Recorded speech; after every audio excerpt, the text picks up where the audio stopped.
I woke up to the sound of buzzing and a screen of static. I shifted in my seat and felt pain stab through my wrist. My movements were sluggish, my mind slow. I stared down at my elbow, propped on the armrest of my seat, and realised I must have fallen asleep with my cheek wedged in my hand. I'd fallen asleep. I wiped drool from my chin and sat up, struggling to make sense of where I was. Memories pushed their way slowly through my jet-lagged mind. I was on a plane with my wife. That was it. We were into the second leg of a 24-hour journey that would take us from London to New Zealand. We'd already travelled 12 hours to Singapore, waited a couple more at the airport, then boarded a different plane for the final stretch. We'd taken our seats. I'd watched the crew getting ready for takeoff. And then you fell asleep during the flight safety video. There it was. A dam broke in my tired mind, and it all came back to me. I'd been watching a black-haired, dead-eyed flight attendant take a position in the aisle of the plane. The screen in front of me had blinked into life. I got in one earphone in, and then, you dozy bugger, you slept through the whole thing. I rubbed my eyes and looked around me. My wife and I were sat at the very back of the plane. Economy, but we'd paid a little extra to get one of the only rows with 2 seats. I stared around at Rosie, who was in the window seat next to me, and felt a brief spike of alarm shoot through me. It was gone as soon as it had come, but for a brief moment there, for a moment, you thought she looked dead. She really did too. Rosie's forehead was pressed against the black plane window, her mouth lolling half open, eyes shut tight. She was slumped at an awkward angle, her neck bent in a way that looked almost painful. For a second, I thought about moving her, but then I thought better of it. We'd both had a long journey. She needed her sleep too. Instead, I turned back around and looked down the length of the plane for signs of life. Nothing. The cabin was still and silent. Dark blue seats stretched in rows ahead of me, heads lolled against travel pillows. There was no sign of the flight attendants. The main overhead lights were off, casting the plane in a dim, twilight glow. The only sounds were the muted hum of the engines and the spiky crackle in my left ear. My screen. I plucked my headphone out and frowned at the little window of grey static. Typical. The thing was obviously busted. Trust me to be stuck on a 10-hour flight in the seat with a duff screen. I stretched up and peered around the cabin again, this time paying more attention to the other passengers. I'd expected to see the soft glow of pixels, people enclosed in their own miniature, private cinemas, watching everything from old Friends episodes to the latest blockbusters. But instead, I was greeted by more darkness. That was odd. I couldn't see all the screens belonging to the passengers in front of me, but I could see a fair few. Every single one of them was dark. Apparently, nobody was watching a thing. Maybe they're all broken, a voice in my head muttered. Maybe the entire in-flight entertainment system's down. Maybe, but if that was the case, why was mine the only screen crackling with static? Screw it. On a whim, I reached up and pushed the little assistant button above my seat. The greyed out symbol, which showed a little stick person that was clearly meant to be a flight attendant, blinked red. Ding! I heard the noise and stared at the symbol. And, for the briefest of moments, for a reason I couldn't even remotely place, I felt a flicker of anxiety in my stomach. Just a faint worm. There one moment, gone the next. I peered around the seat in front of me to look down the cabin. Still empty. The aisle stretched away from me, ending in a dark blue curtain that had been drawn shut. Forget about ghost trains, piped up the voice in my head. You're on a ghost plane. No working screens, no working people, And you can absolutely forget about getting that assistance you want, mate, because the lights might be on, but nobody's. What are you doing?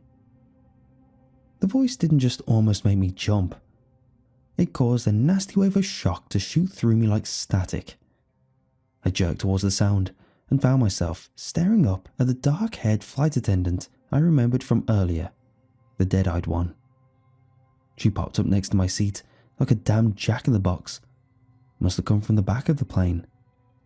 I looked up at her and she stared back at me, her eyes just as cold as they'd been before. No discernible expression on her face.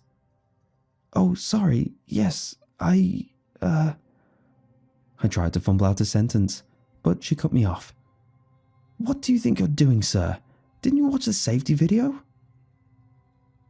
I stared back at her. The flight attendant met my gaze, then slowly raised an arm to point above me. I followed her finger.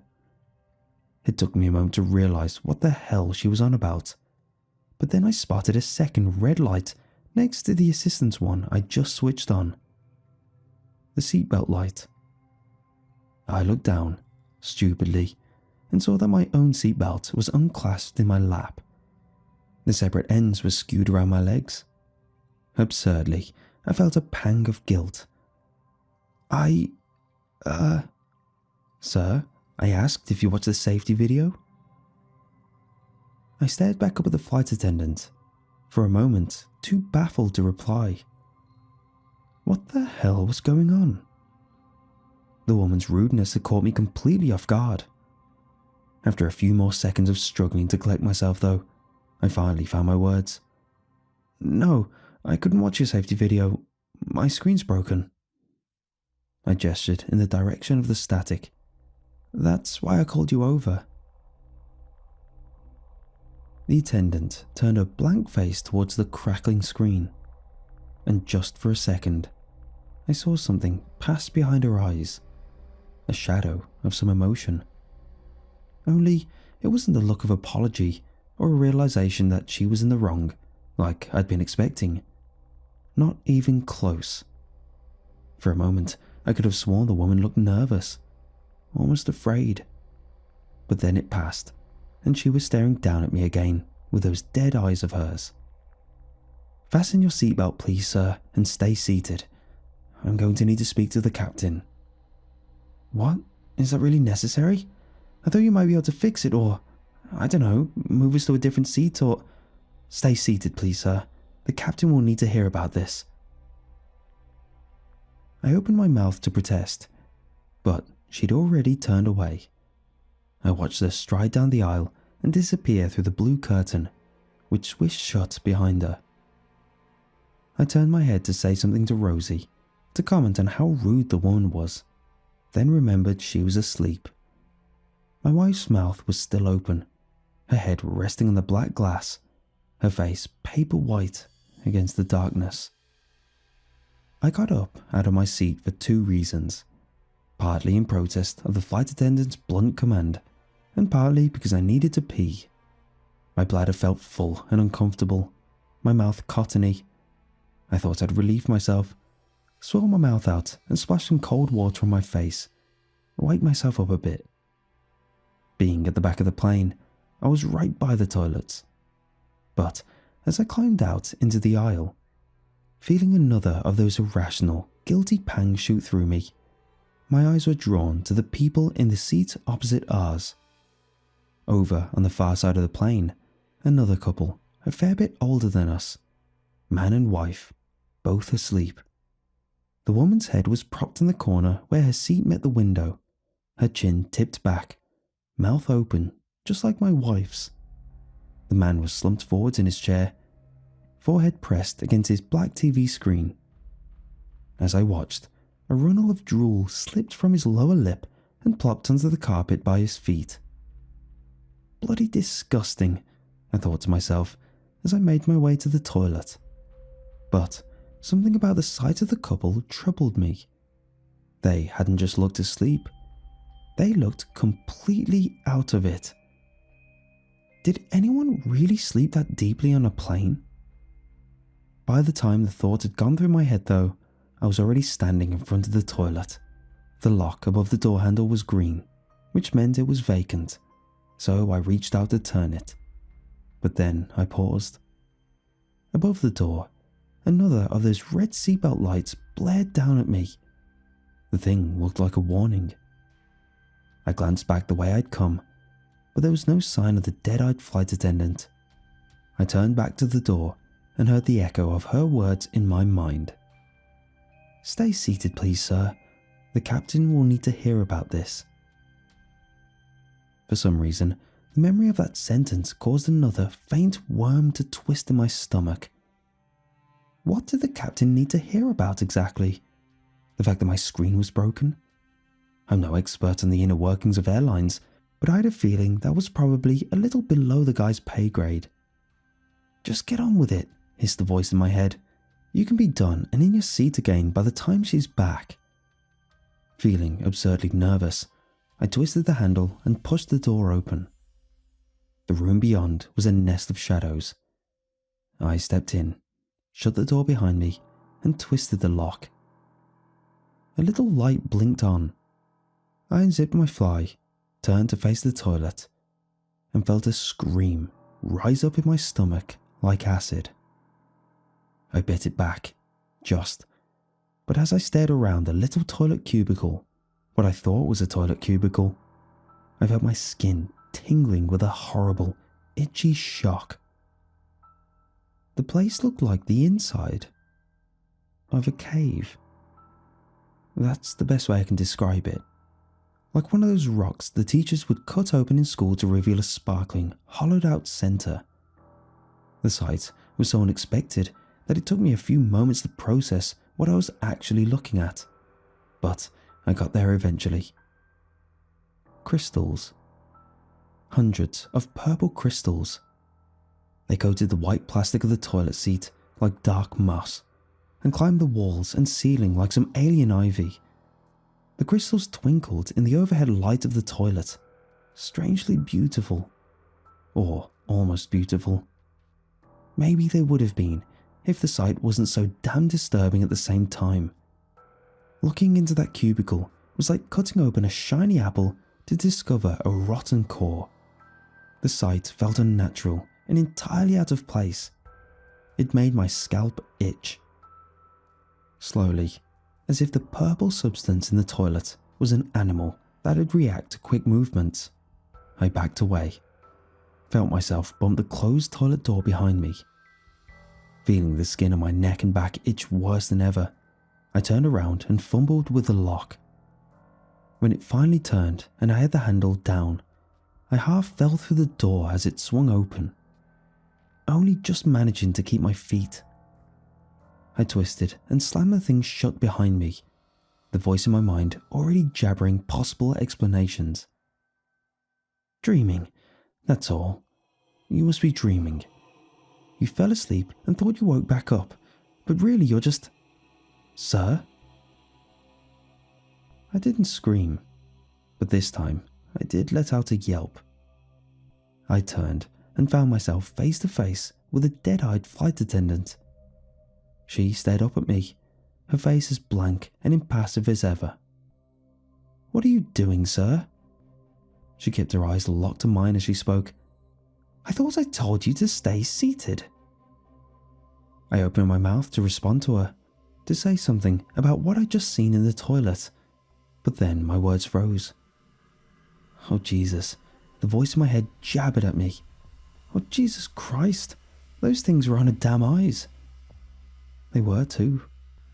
Now that I stood facing her, I had a better view of the flight attendant's face than I'd had earlier. And as much as my shocked mind tried to kid itself that she was just wearing colourful eyeliner, it couldn't. The crystals were on her eyelids. Tiny, thin rows of them, crusted in the corners and dangling from her upper lids like stalactites. Impossibly small, but impossible to mistake. As I continued staring, I saw more of them around her hairline too, and some clustered in the cups of her ears. They rimmed her nostrils like dried, bloody snot. It took me a while to realise she was speaking to me, saying something.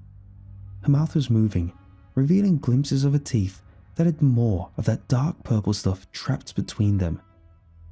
I stared at her, my entire body hot with shock and fear. Sir, are you listening to me? I nodded my head, forced myself not to stare at the crystals spreading over this woman's face. I said you'll need to return to your seat immediately. The captain was very strict about that. You'll be pleased to know we've got your screen working though, so the first thing you can do is watch the flight safety video. Oh, okay. It's for your own sake. The journey is going to be a long one if you don't. Very long. I opened my mouth to respond, but she had already turned away. She moved down the aisle and stood by my seat, then stared back at me, dead eyes watching. I followed her, and as I sat down in the seat and did my belt back up with my shaking hands, I suddenly felt like a little boy on his first day of school, terrified and out of my depth. The feeling was reinforced when the flight attendant opened my tray table and placed a plastic cup in front of me. The liquid inside was the colour of Ribena. Here, sir, drink this. It'll help you relax, and make sure you watch the video. She straightened up and walked away without saying anything else. But when she reached the blue curtain, she stopped and turned back. I'd been staring after her, but as soon as her eyes met mine, I looked down. My cheeks were hot with fear, my hands sweaty. I scooped up my headphones from where they'd fallen below my seat and put one in. When I glanced back up again a few seconds later, the flight attendant had gone. No static buzzing in my ear now, only silence. No crackling grey screen either. As I stared ahead, my mind blank with shock and fear, I was greeted by a large picture of a plane on a runway. Passengers filed on, their faces just as blank and empty as the attendants had been. A big, purple button on the screen said, "Tap to start safety video." I lifted my finger and tried to stop my hand from shaking. All of that happened about 3 hours ago. 3 long hours. I've spent some of that time pretending to sleep, and the rest writing all this down on my phone.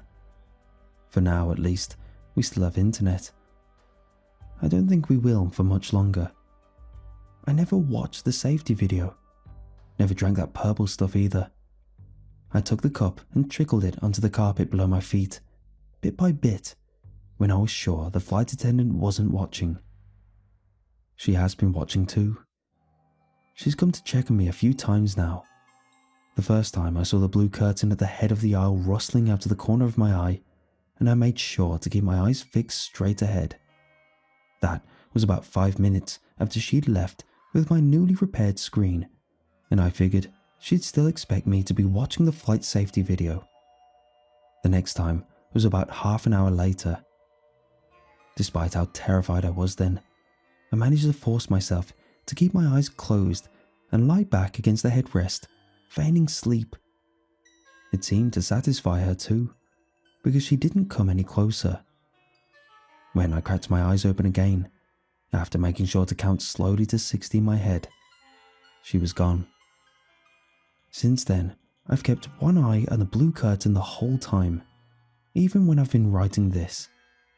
I kept one eye on it when I tried to wake my wife too. When I tried to wake Rosie, I kept checking that damn blue curtain even as I shook her, harder and harder, the terror in my chest threatening to mutate into full-blown panic. The thing is, she won't wake up. Not even close. I checked her neck and she still has a pulse, but it's faint. Faint and slow. I don't know if it was something in that damn flight safety video that caused her to slip into this near coma, or if they gave her some of that purple stuff to drink while I was asleep. I guess it doesn't matter. All that matters is she's unconscious, and nothing I can do will make her open her eyes.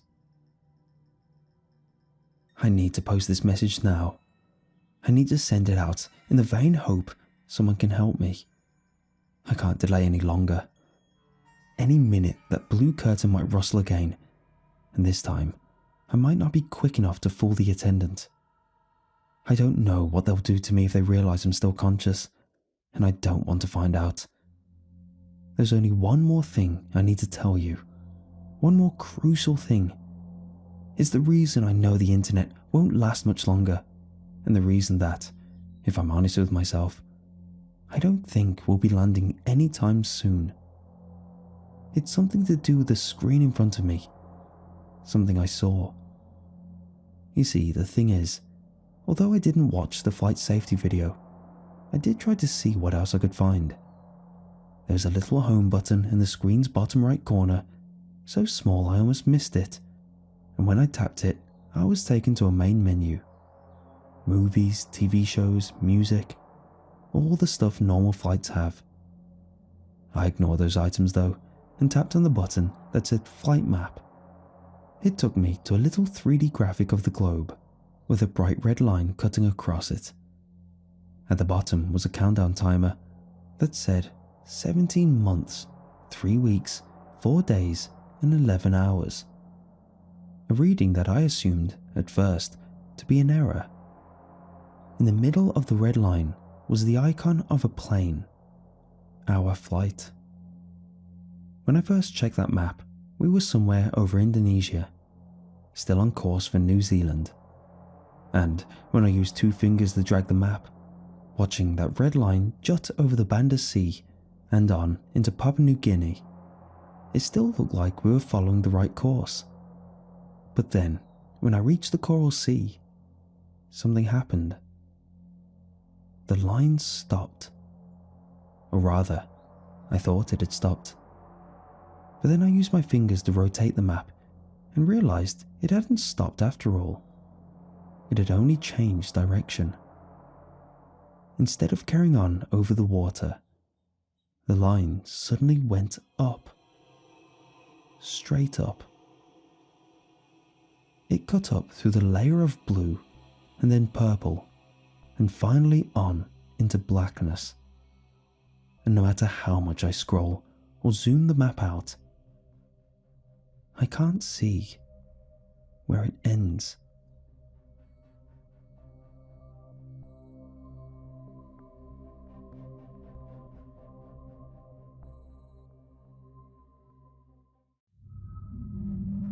It is a complete and utter mess. Without weight, the blood does not drain downward. Instead, it pulls out into the empty space, like crimson globules looming over the wound, as the victim's life is drained in delicate slow motion. Your conscience tries to drag you away, but your eyes remain fixated on the slow and hypnotic loss of life. You stay absorbed to the scene like a leech until the skin fades into the whiteness of the spacecraft's backdrop. A lifeless vessel now floats inside another, blood still very much intact with the veins it escaped from. When the stars are bright and the house falls into silence, I retreat into my study and practice the piano as softly as I can. Built by my grandfather back in the 1970s, our little lodge has long since become a safe place for our family, tucked away neatly in the remote Swedish countryside. While the house is welcoming in itself, complete with an old brick fireplace and the sleepy smell of pinecone, my study is the coziest of rooms. Whether it be the quietness of the outside world or the long days of the Swedish seasons, whenever I enter the small extension with a grand piano, time just seems to freeze. Once my breathing is slowed and the silence is deafening, I enjoy watching the small specks of dust dancing in the candlelight to my soft sonata. I am at peace as they drift toward the window opposite me, until they fade from view into the backdrop of the navy blue sky. My gaze remains fixated at the window grill for a few moments, and then, when my mind is at its most relaxed, I see it. A similar speck of dust, transitioning seamlessly into the darkness, moving with more purpose and intensity as it soars among the dying suns. This is when my meditation is interrupted and my family are awoken by my screams. My name is Ria, born and raised in the Kiruna municipality, Sweden. I work as a flight surgeon for the European Space Agency, while my partner looks after our two beautiful daughters, Trine and Lily. The coldest summer of the decade has been good for my anxiety, and I thank my lucky stars for each day I can wake up to the fresh smell of burning kindle from the freshly chopped wood in our fireplace. I tend to forget how cold the outside world is, and it's only when the children take the dog out to play that I feel the breeze invade our home, much like an unwanted visitor. Burrowed deep into the depths of my home, safe from the bitter air, I am now into my 3rd week of extended leave. This means that I have not stepped foot outside of my house for the past 16 days. My colleagues await my return next Monday, but I don't think that I want to go back. If you look up at the night sky tonight, your eyes may be greeted with minuscule movements of light. While many confuse some of these soaring specks of dust to be shooting stars, they are in fact satellites. Whether it's China's Tiangong-1 space laboratory, the Hubble Space Telescope, or Russia's Soyuz and Progress spacecraft, only one is currently occupied: the International Space Station. Since its launch in the late 90s, I have been fascinated by the team's progress and the scientific findings which spurred me on to work as a flight surgeon. While that bright-eyed little child sat in awe at the ISS's first ever mission, little did I know that I would have such a significant part in its last. In September of 2019, the crew would embark on another ambitious project led by a man named Marcus Anker, the ISS's most significant and final member. A Masters of Science graduate from the Royal Institute of Technology, Anker had dedicated his entire education towards becoming an engineer. Son to a wealthy Polish surgeon, he spent his younger years in the German city of Leverkusen, roughly 30 miles from the European Astronaut Centre. It was fairly early into his career that he was selected to join the space agency, leaving plenty of time for word to spread about his excellence. Once I was stationed in Cologne back in 2005, he was already somewhat of a legend in his own right. There was a presence about this new golden boy, which was only reinforced by his burly physique. He was passionate about the arts and held a sophisticated taste in classical music. You could always tell if Anker was around because the Dvorak's Serenade for strings would be playing faintly from a nearby room, dancing delicately amongst the bustling sounds of the European Astronaut Centre. When the stars are bright and the house falls into silence, I sometimes hear that same song playing quietly in the distance. My role was to direct all medical activities during the ESA missions, monitor the crew's health via telemetry, and provide weekly consultation. I had my own room set up for the consultations to ensure doctor-patient confidentiality. The cold metallic chair they provided was far from comfortable, and the headset made my ear throb, but I had made the room my own. It was a long distance away from my cosy study, but the line photos of Trine and Lily were a welcome sight for whenever I felt homesick. In the corner of the room stood my own coffee machine, which I made sure to put to good use during long training nights. One single espresso every 4 hours was my nightly mantra. Any more than that, and my anxiety would hit the roof. In May of 2019, I had my first official meeting with Marcus Anker. Most of the office had gone home due to flash floods around Cologne, leaving the building all but empty. I had been sat in near silence for a few hours when I heard the sound of footsteps approaching my door. While we had met in passing, I don't think the guy had really noticed me until now, so my nerves were more than justified. The firm grip of his handshake was counteracted by a more softened gaze. I braced myself for a few minutes of awkward small talk, but, much to my surprise, they never came. Before I even noticed, what should have only taken 10 minutes of our time soon became an hour.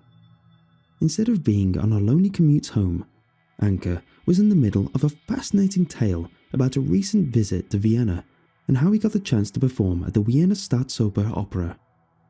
He was talkative, but not too imposing, interested, but not too intrusive. He had shown more interest in me than anyone during my 5 years at ESA, meaning that our conversations lingered at the back of my mind. Marcus Anker would attend 7 more checkups, and each one would be as engaging as the last. By the time launch day was upon us, I was quietly saddened to be losing such a fascinating person from my life. Since our first meeting, he had rarely talked about himself, aside from when I was asking medical questions. He was always making sure that I was well and asking about Trine and Lily. What should have been one-on-one therapy had ultimately become a form of group therapy for the both of us. While this was welcoming, the limits of our professionalism were being pushed, so I figured that the new distance was a good way to quell any familiarity. Following a successful launch, it took Anker the planned 2 days to reach the ISS. Over the past week, memories of our first meeting have played on loop in the back of my mind, like a broken record designed to plant the seeds of doubt and anxiety at the depth of my stomach. I should have noticed. I should have done my job and seen the warning signs, but I was blinded by this man's subtle yet powerful manipulation. Now the burden of the situation sits rightly and firmly on my shoulders.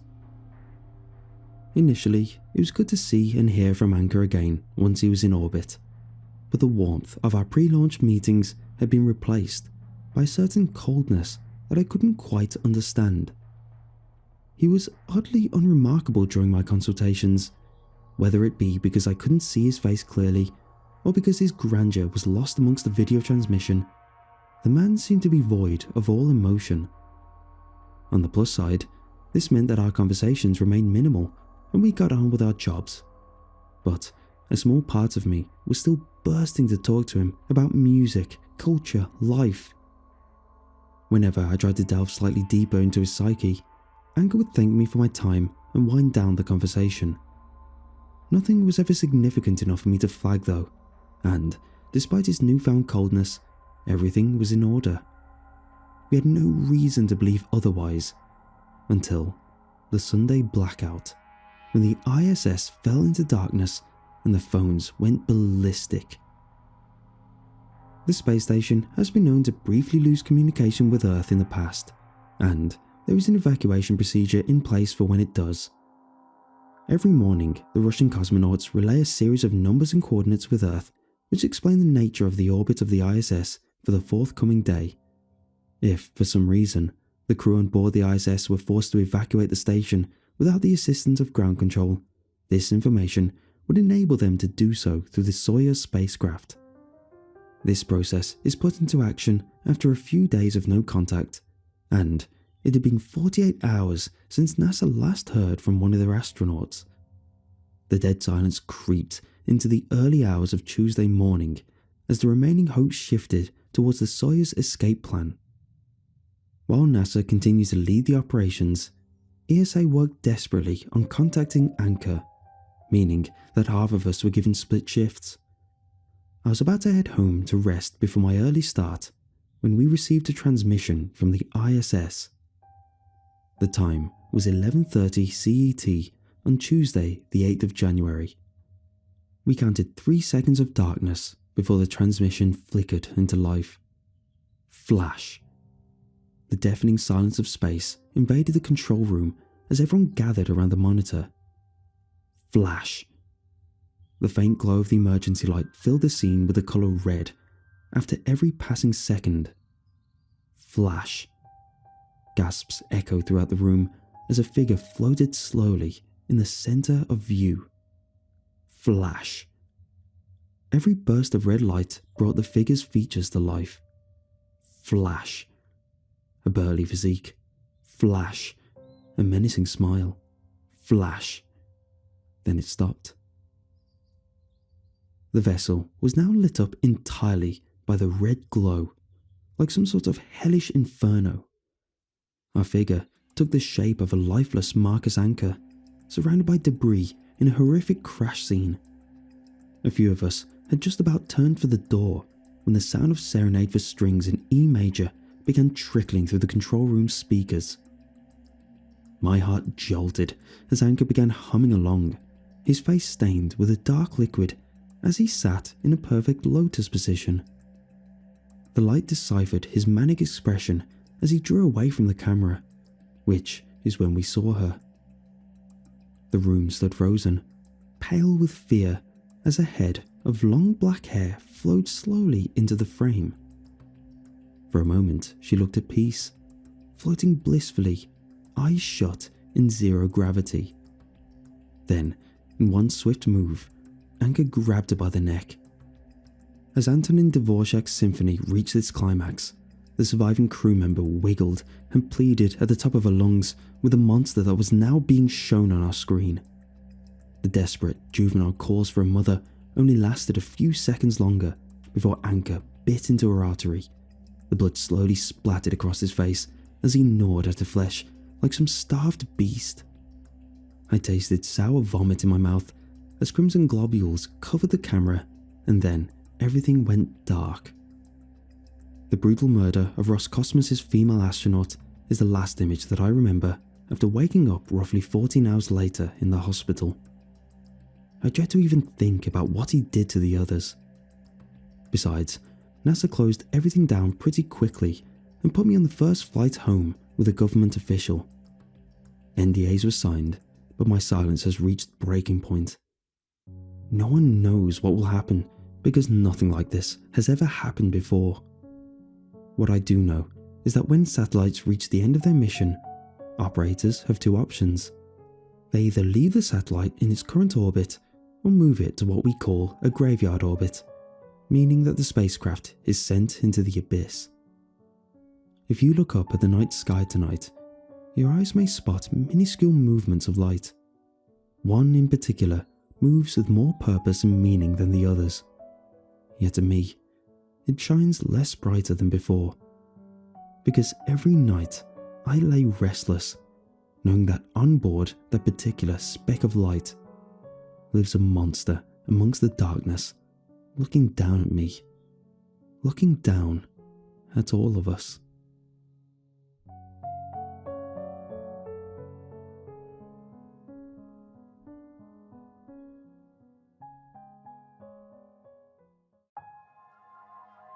When I was a kid, before they put in the Cumberland Gap Tunnel, there was a horrible and winding road that went over the mountains from Kentucky into Tennessee, pretty much straight through the Cumberland Gap National Historical Park. I can barely remember it because I was so young when the tunnel was officially opened. 6 or 7, I forget. But there's one stretch of the old road that my brain won't let me forget. Overshadowed by the trees and built into a jut of rock that caused a kink in the road, there was a door. A normal, average, you'd see it on a house door with a little brass knob. It always irked me because I was, and still am, very much the type of person who doesn't like not knowing things, and that door became the mystery to end all mysteries. One of the most vivid memories I have about it is the first time I asked what exactly it was and where it went to, sitting in the back seat of Mom's car while stuck in standstill traffic. While Mom was more concerned about the bumper-to-bumper crunch of cars that couldn't get past the wreck up the way, I was tiredly asking about the door, repeatedly, like her initial answer of, "I don't know, didn't count." Other people thought they knew. Everyone had an idea, or a theory, or had heard somebody talking about knowing somebody who knew someone who'd been in there. I heard a dozen different stories from a dozen different people over the course of my childhood. It's where they hid munitions for World War II. It's where the soldiers hid during the Revolutionary War. It was where bootleggers had once hid their stash. It was where Native Americans had lived before they were driven out of the area. It was an entrance into a cave system that was at the park, or where they kept the controls for things like lights and cameras. I personally liked my own theory, that there were Neanderthals inside who stayed up late making cave paintings of horses, which made as much sense as anything else anyone had told me. In time, though, the tunnel was finished and the old road was destroyed. The door was forgotten like so many other childhood memories, and I became convinced that I had dreamed up the whole thing. It happens. Kids have vivid imaginations, and false memories are pretty common. That was until my best friend decided we were going to have a day of fun at the park. Kayla was my polar opposite, the definition of an early 2000s popular preteen. She liked makeup, boys and Britney Spears, and wasn't much of an outdoorsy type. Meanwhile, I was obsessed with Digimon and dirt. We were an unlikely duo whose childhood was spent compromising in weird ways, and the trip to the park was her way of making it up to me for a marathon of preteen chick flicks. She knew I wasn't thrilled about Mary-Kate and Ashley, so she'd take the dive and go catch tadpoles with me as a sort of concession. Hell, it was a double concession since, having hit the age where looks, friends and social etiquette suddenly began to matter, it was pretty obvious that she was becoming more and more hesitant to be seen in public with me. This was probably the reason why, when we got to the park, she specifically asked to be dropped off at a not-so-popular entrance to the trail, rather than my favourite starting point on the Iron Furnace Trail. There was less a chance that one of her crushes or school buddies would catch wind of us, not that they'd be hanging out in the woods anyway. Her grandpa wasn't the keenest on this, since he didn't like the idea of us being so far from people, but she managed to convince him by citing that civilization was literally down the hill from us if something happened. A big hill, sure, but you could technically see the roofs of houses from the road just off the parking lot. He hesitantly agreed and drove away with a sigh, leaving us standing there with a couple of jars for tadpoles and some well wishes. No sooner than his car disappeared back into the road did Kayla turn to me, sigh and say, "What are we doing now?" I had some ideas. I wasn't as familiar with this stretch of trail than the tried and true route to the Iron Furnace, but I imagined myself some kind of intrepid explorer and figured that, so long as we stayed on the path, there wasn't anything that could go wrong. I also decided against heading in the direction that would have likely led me to the familiar territory, based solely on the fact that I'd never been in the opposite direction and was curious what I'd find. I didn't say anything about this, of course, and just let Kayla think I knew where we were going, since she didn't seem too invested in our adventure or concerned about where we ended up. So, off we went. I think it was about 15 minutes in that Kayla started to get the case of the heebie-jeebies. The woods were denser on the mystery trail I'd decided to take, and even in the bright spring sun, everything was dark and dreary. It was almost like walking in twilight, and if you looked up, you could only barely make out the blue sky if the wind caught the trees in just the right way. She nervously tapped her nails along and shuffled after me, biting her lip and occasionally saying something snarky to mask the fact she was terrified of every creak, crunch and crash she heard. I was oblivious. I was just excited about a chipmunk I saw. 30 minutes in and I started to get braver. While Kayla sat on the benches, pockmarking the trail, I'd leave out jars with her and merrily go skipping off the beaten path. She'd nervously watch as I disappeared into the shrubs to look for anything interesting. Bird feathers, snail shells, cool rocks, and other things that I wasn't legally allowed to take, but would stuff into my pockets anyway. With every new venture into the woods, I gained more and more confidence. I would venture further and further out. If I got too far, Kayla would yell for me. Insults, usually, about how I was a loser, I was crazy, she hated this, and she wanted to go home. I'd usually follow the sound back to where I began, and given how far out I was wandering, sometimes the sound of her voice was the only thing that would guide me to safety. It wasn't a perfect system, but it worked, and it worked right up until it didn't. To this day, I don't know what it was. Did Kayla stop calling because she was mad at me? Did I just mosey too far out to hear her? Was something else at play?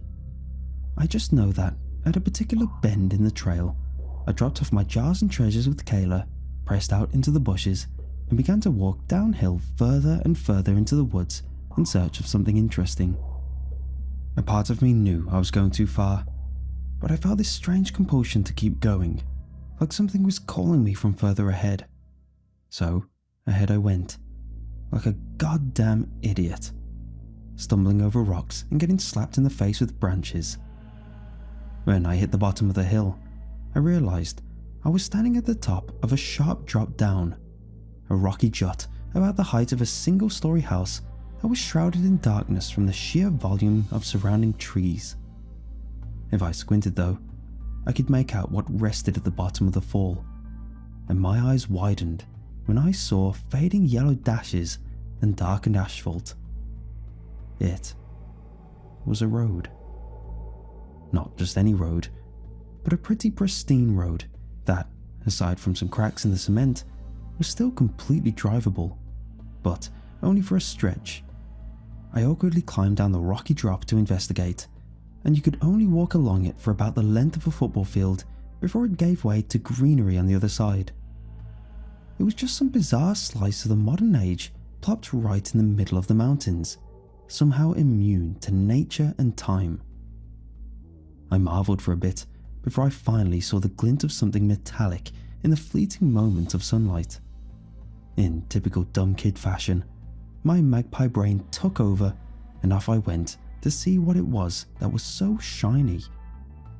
Imagine my surprise when I realised from some yards away that it was a doorknob, just like the one you'd find on a door on your house. Apparently, by some fluke, I'd come out on top of the mystery door from my childhood. I hadn't even noticed it while climbing down to the road, even though it had been right next to me as I scaled and fell down the rocks. My anxiety spiked as I stared down, since, even with my limited knowledge of direction, I knew I should not have been anywhere near this part of the park. I hadn't been on the Cumberland Gap Road since I was very young, but my gut told me that this should have been miles away from where we started, and definitely too far for a preteen to walk on their own in the afternoon. I stood and stared at the door for a good long while before I decided that I'd had enough adventuring for the day. Despite the childhood curiosity I had about what was inside, the whole situation reeked of fish, and my stomach turned at the thought of trying to open it.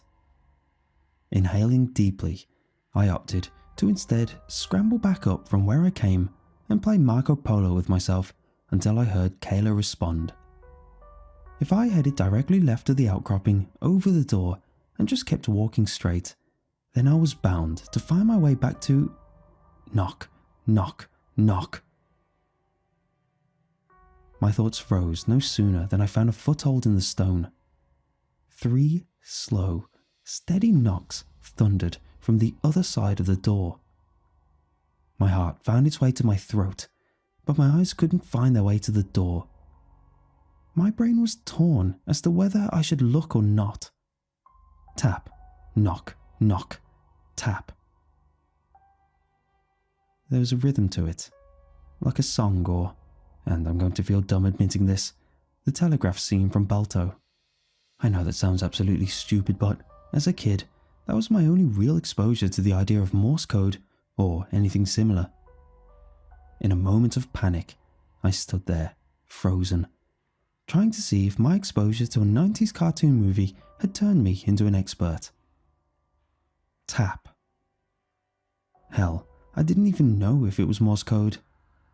The more I stood there, the more it started sounding like somebody just trying to get out of a room after they'd locked themselves inside. Knock. Tap. I stumbled at the force of the knock and let out a yelp. Everything fell silent, even the birds in the trees. Frozen on my ass on the road in the middle of the woods, I gawked at the door. Tears began to well in my eyes. This was some scary tales to tell in the dark stuff, and I was not having it. Hello? A voice, small and familiar, warbled from the other side. Rapid tapping accompanied it, like dog claws skittering across the linoleum floor. Standing up and brushing my butt off, I started trying to clamber up the rocks again. Hello? Erin? The voice knew my name. And it hit me like a ton of bricks that the reason it sounded familiar is that it sounded like Kayla. The cadence was all wrong though, like listening to a parrot talk. The door, or whatever was on the other side of it, mastered the sound, but not the method. "Erin, where did you go? You went so far, I looked for you." Foothold found, I hoisted myself up, using tree roots and rocks and anything that'd support my weight. A part of me was hurt to leave Kayla behind, but I couldn't get over the weird rhythm of its speech. Besides, there was no way that she could have gotten ahead of me, right? There's no way she'd even come out into the woods, right? She was scared of the actual trail, let alone the wilderness beyond it. "Erin, you left. You went so far in. Erin, where did you go? Erin, I'm scared. It's dark. Erin? Erin?" I hit the top of the incline and pulled myself up, panting and dirty with sore palms and mud in my mouth. Every muscle in my body trembled from a mixture of exhaustion and fear, and I lingered a bit too long, overlooking the door. It took me a moment to realize the door had stopped talking, and it took me an even longer moment to realize the tapping had stopped. However, it took me no time at all to realize that the sound of creaking hinges was probably a bad sign. "Erin, are you there? Erin?" The voice was clearer now, and when I squinted down onto the dark road, I saw the vaguest hint of a silhouette slinking out of a crack in the door. It was humanoid, I guess, but not human. There were too many odd angles and thin extremities to count it as human. Granted, I also didn't take too much time to try figure out what it was, since I'd seen enough horror movies to know that the ones who gawk the longest die first. I did catch a glimpse of it whipping around to look at me, oversized puppy dog eyes watching as I vanished into the woods, first quietly, and then with increasing volume as I heard it scampering after me. Shrieking like a banshee, I ripped through the underbrush and screamed Kayla's name at the top of my lungs. I waited for her to yell back to me, but I only heard a voice coming from behind me, desperate and broken. "Erin, it's dark. I'm scared. It's dark, Erin. Erin, you went too far. I can't see you. Want to go home, Erin?" My lungs burned as I pushed myself uphill, faster and harder than a kid should ever have to go. My heart thumped against my eardrums and my legs felt like jelly underneath me. Every time I stumbled, I imagined that thing gaining on me and barely stopped to gauge how hurt I was before scrambling off again. Sometimes I made it a good ways on all fours, hunched over and trying to use my arms to pull myself ahead when my legs threatened to give out. And the whole time, the chorus of "Erin, Erin" chimed behind me, beside me, above me. I just kept screaming out for Kayla, hoping that she'd hear my panic and answer me back.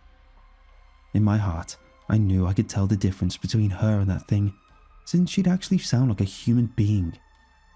At first, that's what I told myself, as I recklessly tore my way ahead. As I crested the hill, I found myself going downhill again, and I let gravity carry me the rest of the way. The voice behind me became more distant the faster I moved, quieter and quieter, as if fading from existence itself, and I thought I would too, when my feet finally went completely numb and I fell, hard, over a tree root. I felt my nose pop and the world spin as I tumbled down and down, finally coming to rest with a grunt on soft dirt that was strangely devoid of leaves. I opened one eye and saw the edge of a wooden bench. On top of it was a couple of jars full of snail shells and bird feathers. Standing next to it, staring at me in horror, was Kayla. She immediately fell down next to me in a flurry of, "Oh my God," and "Are you okay?"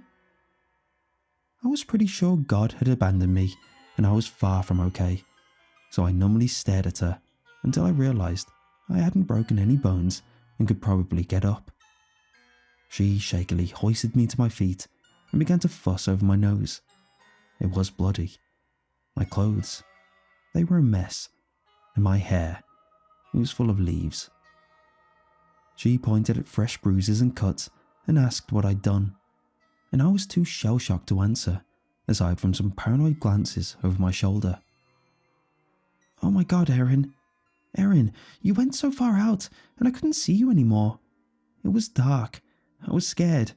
I've just been yelling for you this whole time. How did you end up coming from uphill? Are you okay? I was so scared. Oh my God, I wanted to go look for you, but what if we both got lost? Oh my God, let's go home. Let's go home. I want to go home. This is stupid." We left the jars. She led the way back. The half-hour hike felt like an eternity, but not nearly as long as the amount of time we sat on the benches in the parking lot waiting for our ride to come get us.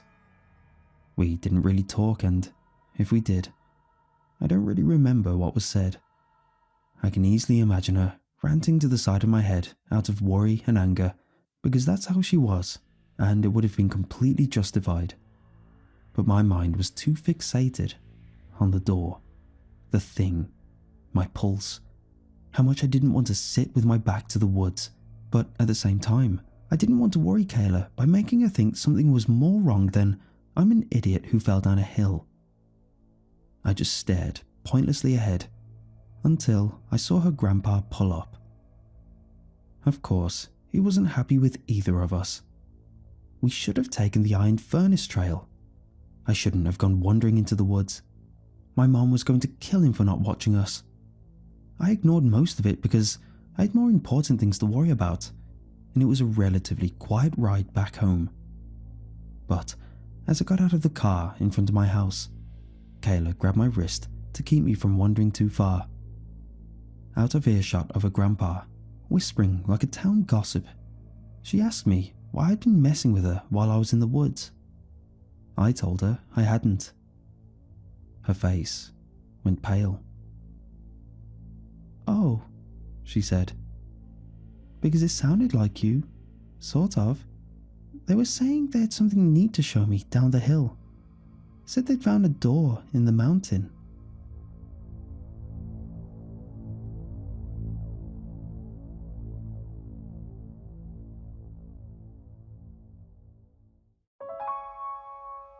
My wife and I met when I was 17, and we were together until she passed at 29. All that momentum, marriage, children, moving in together, growing together, it just stopped before most of it could even happen. We built a life together, carved one out of our shared space. It's hard to describe what it's like growing up with someone like that, just how important she was to me.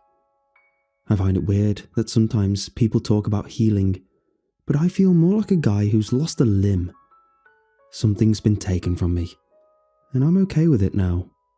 I'm still me, but I'm not, quote, getting better. I lost half of myself, and she's not growing back. I spent a long time in a kind of limbo, only breaking free of it recently when I found some troll was using her photo on Facebook. At first, seeing a face on an active profile made me feel numb. Soon after, I was sick, and then, well, I started clicking around trying to find out more. My wife never had Facebook, so it didn't make much sense why she'd be on there, posthumously or otherwise. But then again, it wasn't her name or her life on show. The whole account was public, and I could see clearly how this person had spent the last 2 years harassing and bullying a whole town over Facebook. Unlike a lot of groups, all the pages for this town, Patterside, West Virginia, were public, and I could see everything the fake account had posted, along with all the replies from everyone else. This troll account would do things like post lewd links to church pages, make gross remarks to underage girls on school graduation photos, and even threaten bake sales with poisoning. Every post got hundreds, sometimes thousands of negative responses from people living in the town. They'd beg to be left alone, call them disgusting perverts, tell each other to ignore the troll, insult them. I decided to reach out to someone on the page. I explained who the image had come from and that it wasn't very nice seeing her picture used in that way, and if they knew who it was, could they pass their details on to me? An hour or two later, I got a message of one Arlene Dollas. "Hi," she wrote. "So sorry to hear about this. I lost my brother when I was younger, and if something like this happened to his image, I'd be devastated. Unfortunately, we don't know who this person is. I'll try and ask some of the people around here to maybe avoid making physical comments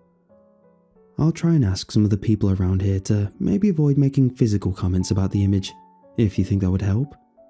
I'm not sure they'd actually listen, but I'd still be happy to try. By the way, just wanted to say, I love your work." For a moment, I was a little confused. None of my paintings were posted to my Facebook page, but after some searching, I found a link in my bio that led to my Twitter and my website. I thought it was oddly flattering that someone would even bother digging it out, and that little bit of snooping felt like an open invitation. So, I started looking through Arlene's account in return. She was a sculptor, talented and skillful, but not a genius. A bit like me, good but not great. Still, I found her work fascinating. Most were a kind of pseudo-primitive approach to the human shape. Most of them were abstract, some painted, but throughout them all, I felt a thematic connection between our work. "Hi," I wrote back. "I really appreciate if you could ask them that. And I just want to say, I love your work too. The lady with the violin is absolutely beautiful. Do you make a lot of sales?" "Thank you," she replied, "but no, people around here aren't really art lovers." I decided that I liked Arlene. Her cover photo was a little blurry, possibly cropped, but it showed a sweet-looking woman about my age with a big grin and brown eyes, and I thought she looked pretty. Over the next few days, we kept messaging each other. I even bought one of her sculptures for $10 and she shipped it to my address. Weirdly, I found myself browsing the Pataside community page more and more, keeping mental track of the various relationships, gossip, feuds, and upcoming social events that dominated their lives. And there was more than just one group. There was a local school, and each graduation year had its own page, going right the way back to 1982. There were local groups for knitting clubs, single mothers, book clubs, farmers, model airplane enthusiasts, cheerleaders, chess clubs, the high school football team. All of them public. And I gotta admit, it was kind of fascinating to go through the whole town like it was an open book.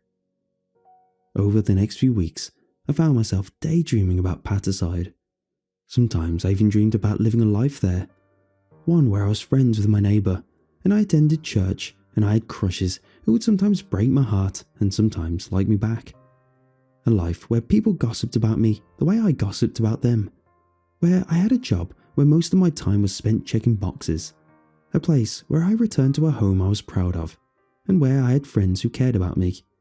But the next thing on the horizon was a church jumble, or a harvest festival, or a school prom that needed supervision. Meanwhile, Arlene and I kept up our back and forth. I started showing her my half-finished work to get her feedback, something I hadn't even done with my wife, and she did the same for me. After some time, we exchanged numbers and started texting, talking to each other about our shared problems. Arlene had suffered a lot at the hands of an abusive ex, and I thought she latched onto a long-distance relationship because it gave her so much more control over the boundaries. Even when she told me she'd need more time before speaking to me via video or voice chat, I understood why, and I appreciated her honesty. Over the next few months, we grew close. At the time, I couldn't say if it was a real romantic relationship, whatever that means, but it was very intense. And, given where I was in my life, I let myself be drawn into Arlene's orbit until I was texting her 3 or 4 times an hour for nearly a whole year. We talked about everything, laying all of our pain out in the open for the other to see. And while her trauma and mine were quite different, I found that she still understood my grief in a way no one else ever had, not even other widowers. It was hard to follow her rules. I spoke to her about this, not to challenge her about them, but simply because it upset me, and I shared everything with her. She was sympathetic, but still quite firm in stating her need for space. But something that made it much harder was when she revealed her suspicions that Paticide's troll was her abusive ex. She told me over and over how upset she would be if I ever tried contacting them. If it was her ex, she said, then revealing our relationship would make them 1,000 times more aggressive. And yet, even while I was aware of the stakes, I still struggled to keep my jealousy and anger at arm's length, until, inevitably, I messaged them. I was drunk at the time, barely able to even stand, but I guess that's irrelevant, since I still broke a promise to a very good friend. The troll's response, however, was different to what I expected. They didn't laugh at me, or goad me, or even threaten me. Instead, they sent a video, and it was just about the oddest thing I'd ever seen. It was shot on a phone and showed someone maneuvering their way through a burned down house. You could hear rain and see glimpses of other houses through the gaps in the crumbling wall. Charcoal beams and cinders lay across the floor in jumbled heaps, and when the camera moved, I saw that the roof above was sagging and close to collapse. No one spoke, but I could make out the strained breathing of the cameraman as they picked their way through the rubble until they reached a small corner of the house. There, they leaned down and, with gloved hands, began to pull aside bricks and fallen plasterboard until the bare floor was revealed. Carefully, they wiped away the remaining debris and dust until a barely visible trapdoor was just about visible in the floor. Reaching down and pulling it aside, they revealed a single ladder descending into empty darkness. Quietly, they stood over it, their strained breathing heavier than before. And then click. The video ended. I didn't quite know what to make of it, so I dismissed it. Instead, I spent my time worrying about what Arlene would do if she found out I'd broken my promise. And yet, despite that broken promise, nothing else happened over the next few days. The troll carried on as normal, as did Arlene, and for a while I thought that maybe that might just be the end of it, that somehow I'd gotten away with baiting the troll and that it wouldn't come back to haunt me. That was until, towards the end of the week, I received a package. Straight away, I recognized it as a canvas, and a large one at that. The return address was a familiar one, since it was the one Arlene used when she'd sent me gifts. But this was clearly no gift from her. For one thing, she couldn't paint, and as I tore away the brown wrapping paper, I saw a remarkable painting made by someone of incredible skill. It showed an eye staring at me out of total darkness. Something about his effect was quite uncanny. Up close, the darkness that took up almost all of the canvas was painted a uniform black. But when I stood back, there was the sense of looking at something hidden, as though I could just about glimpse the murky outline of whoever the eye belonged to. The owner's eye, I guessed, was not meant to be human, for the deep oily greens and blacks and conflicting yellows that made up the iris and sclera left me feeling as though the watcher was hideous and lecherous, leering at me out of the darkness with fear and anger. Bluish veins with unhealthy metallic sheens threaded the vitreous jelly with a visceral thickness, and there was a fractured, broken reflection in the eye that, at times, I swore I could see myself in. It was a masterpiece. Repulsive on nearly every level, but still executed with astonishing talent. When I asked Arlene if she had sent me anything, she said no, and I started to worry. Listing Arlene's address seemed very deliberate, and I wondered if perhaps it was meant as some kind of statement on behalf of the troll that told me, I know where she lives. The idea terrified me. This was exactly the kind of escalation Arlene had been afraid of, and I was not only worried that she'd be upset with me, but I was deeply concerned that I had somehow risked her safety. With nothing to do, I had to sit and wait, even as more videos appeared over the next few days.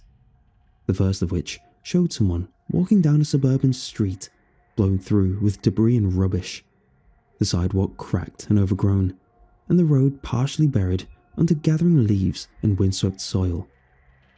Every house was close to total collapse. Many of them showed signs of having been set ablaze a long time ago. It looked like it was the same location as the one from the very first video I received. After that, most of the videos focused on this guy going through different houses, often going through whatever personal items remained. Holding them up to the camera with shaky hands, I saw mouldy, rain-soaked plush toys in the charred remains of a child's bedroom, long since faded underwear in a couple's chest of drawers, a cracked frame with fire-damaged photographs showing ghostly figures holding up a fish and smiling on the pier. Throughout every video, it was clear he was looking for something, making his way through the whole ground floor, pulling back rugs and tearing up rancid carpet until he found a trapdoor, much like the one from earlier. Then, lifting it up, the camera would see either rope or a ladder descending into the darkness. The breathing would intensify, and then the video would end. Slowly, these clips started to unsettle me. I could not confide in Arlene, so I was forced to tell no one, while my mind worked overtime, trying to make sense of the videos and their meaning. It was as if a whole street had suffered a terrible fire, but I still could not figure out why the houses had been abandoned and left to rot. Nor did I have any idea as to why the cameraman was looking for those trap doors. The final correspondence I received from the troll was sent directly to me as a package and not a message, once again listing Arlene's home as the sender's address. This time, there was no giant canvas, just a small SD card filled with thousands and thousands of photos and clips. Amongst them, I recognized the several that had been sent to me, but there were others I had not seen, including one whose thumbnail had caught my eye the second it came into view. It was a photo of a half-burned room, the walls blackened and mouldy as rain poured through the open rafters. There was even a hole in the floor that slipped into darkness, but it was the subject of the photo that I couldn't quite believe. It was Arlene's sculpture, the one she'd sent to me. There was even a little nick visible on the photo that I found on the real-life thing sitting on my dining table. Even as I held it to my nose, I detected the faint, unmistakable odour of fire and charcoal. Scrolling through even more photos and videos, I found a clip in the exact same house, showing the person shuffling through the house and nosing through various effects until I found the statue. Carefully stepping across the open beams, they reached out and took it from its place on the dresser, before returning downstairs and placing the statue to one side. Then, carefully, they searched for the trapdoor until they found it beneath the sofa. Slowly, they pulled the door aside and took the statue and carefully held it aloft over the great void below. They dropped it unceremoniously into the darkness before lowering the camera until the wooden portal disappeared and only blackness remained. The last few seconds showed nothing but fuzzy, pixelated blackness. And yet, I could not help but get the sense I was looking at something else, something both hidden and somehow familiar. There was a sense of something, some shape below. My heart raced and my chest tightened as the final seconds of that video ticked down, until I became convinced that I would see the same wretched eye from that painting open wide and glare at me through the screen. Except it never did. The video ended. I let out a quivering breath, and then a fraction of a second later, my phone buzzed. It was Arlene. "I'm sorry," it read, and that was the last bit of correspondence I would receive from her for a long time. Nothing I wrote to her prompted a response. None of my messages were even read, and my calls went unanswered, but I kept trying anyway. For weeks, I fretted over the idea that the troll had found her, that this was all some sick joke to confuse and torture me before I finally snapped and hurt her, or worse. All the while, I couldn't stop poring over those clips and photos, obsessing over them, and desperately trying to find some clue that would help make it all make sense. But it never came. And, after a month had passed, it dawned on me that I would never hear from Arlene again without taking action. I would go to the address I decided, and if all was well and she was upset by my intrusion, then so be it. At least I'd know she was safe. And besides, my life had been consumed by these videos, Arlene, and the people of Pataside. I had no hope of being able to carry on until I had some kind of meaningful answer. The address I had was for a house in Hope Hodgson, West Virginia, where Arlene had lived just a few miles outside of Pataside. A few days after, I finally decided to go. I was on a flight out there, ready to finally meet Arlene, for better or worse. I easily rented a car, got the necessary provisions, and started the long, painful drive through rural West Virginia until I eventually stopped at a small motel for the night, barely more than 3 or 4 hours away from Pataside. Whilst there, I took the opportunity to ask the receptionist about the town, making sure the directions I had were accurate. And yet, when I asked, she looked at me like I was an idiot. I knew I was a stranger, and a foreigner too, but I thought it unusual and asked again, only to receive a half-hearted apology and a shrug. "Ain't nothing around here like that. Sorry," she said. "What about Hope Hodgson then?" I asked. "Oh, you shouldn't go there," she replied. "So there is a Hope Hodgson?" I asked. "It's just my friend said you live there, just outside the town of Pataside." "I know of a Hope Hodgson, but it ain't near nowhere else. And besides, I doubt she lived there at all, given what happened." "And what was that?" I asked. "A whole load of people would like to be able to answer that," she replied, a look of pity on her face. "Least of all the police. But I'm afraid there ain't no one left around here who could tell you, not unless you manage to track down one of the few people who made it out of there alive." Quietly, I thanked her and went back to my room, where I slept fitfully all night, struggling to put aside memories and nightmares of that great wretched eye glaring at me from the darkness. Looking back, I can say comfortably that, deep down in my soul, I knew I would not find a healthy, normal house when I finally reached that address. The first sign of Hope Hodgson I found was a road cut off by a hefty gate reading "Private Property" that was easily swung open with a harmless push. Close by, I found the remains of a rusted chain that had been forcibly cut open. I drove down that road for another few miles until I finally came out onto a street that was instantly familiar. It was the one from the videos. Arlene's address, I knew, was at the end of that street, and so I kept going, despite the eerie and unpleasant effect of driving past a dozen houses with broken windows and rotting walls. It was an abandoned ghost town, seemingly partway through development or expansion.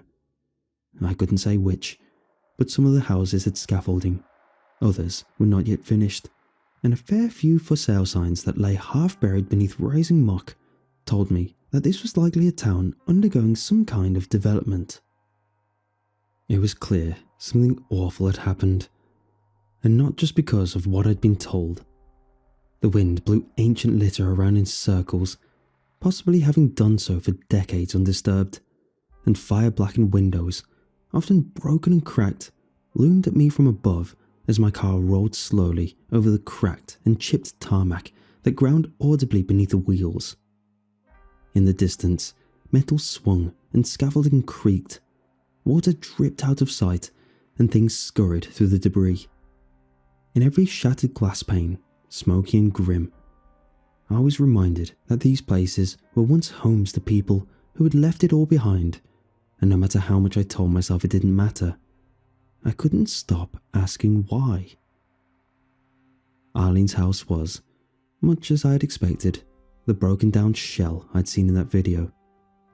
What I hadn't expected to find was a two-seater car with slashed tyres in the driveway.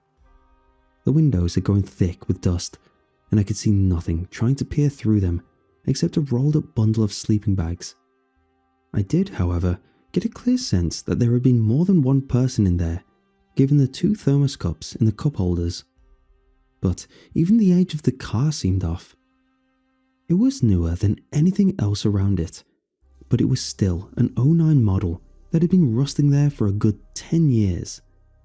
Stranger still, I found the keys nearby, dropped amid some leaves in a small drain, the ring snagged on a stick that had been caught in the grate. Using it, I opened the car door and had to stand back from the stench that wafted out. There was a fusty, mouldy smell, typical of rotting fabric, but something else as well. Peering inside, I saw what it was. There was indeed a sleeping bag in the back, but it was not empty. It had an occupant.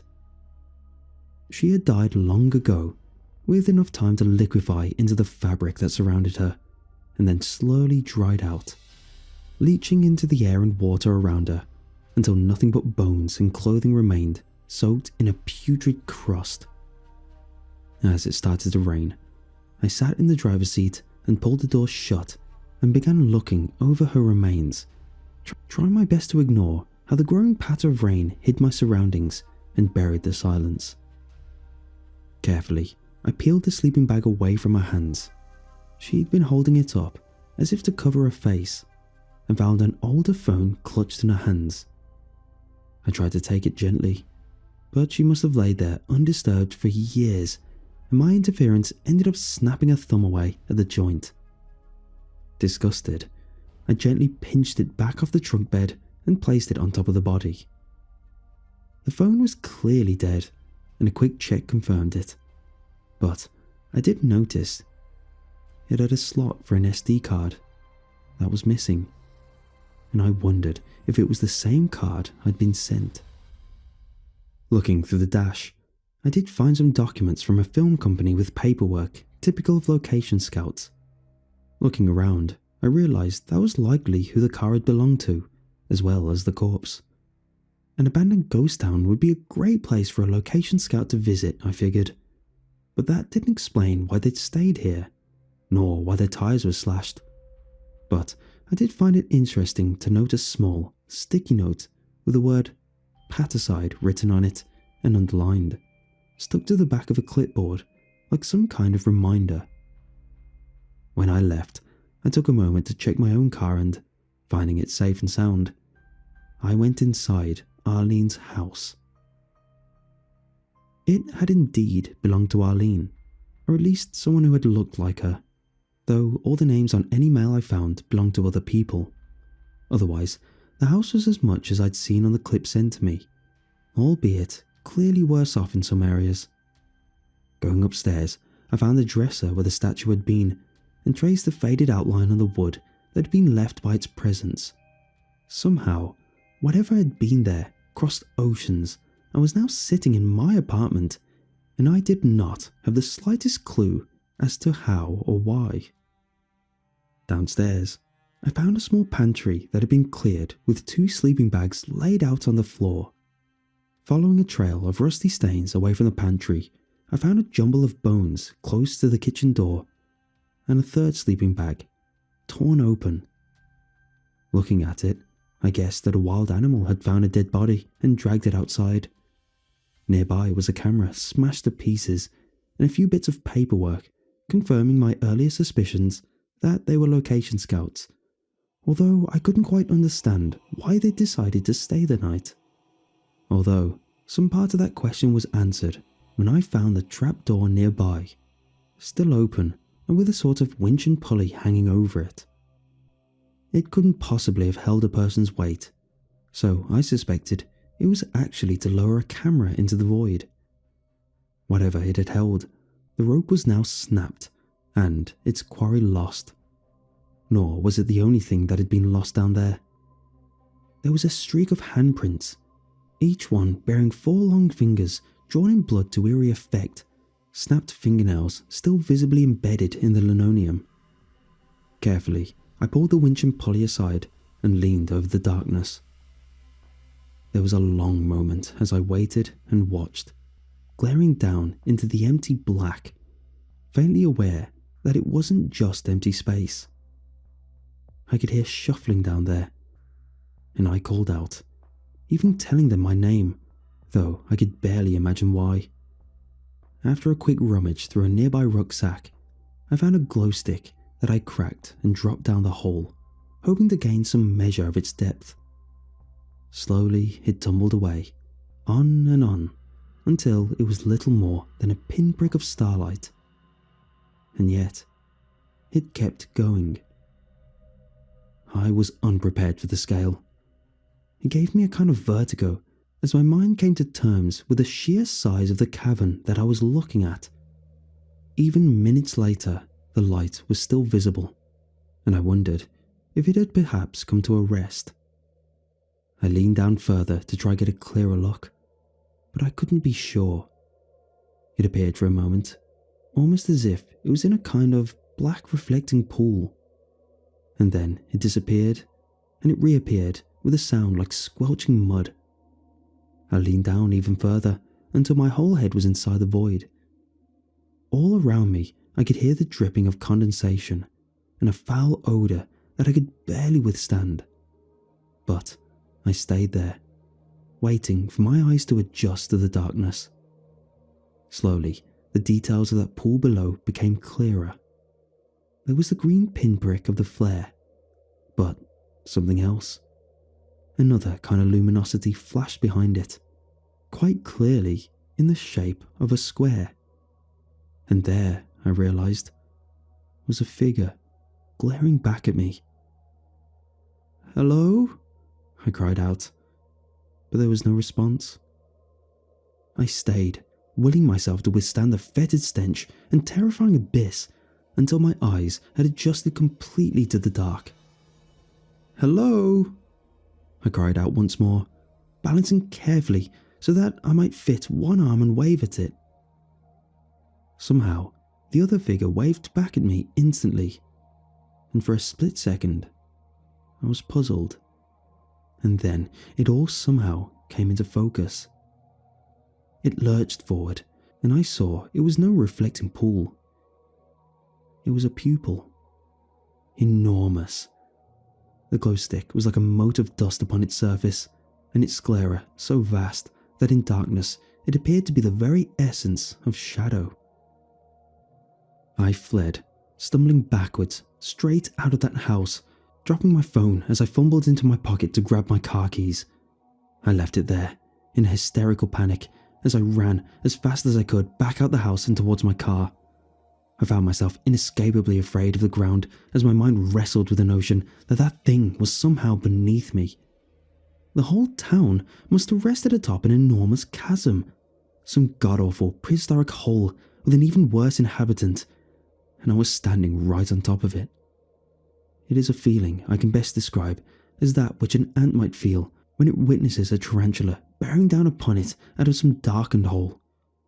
I was repulsed and horrified, and by the time I'd driven out of the town and back to the motel, I was a gibbering mess.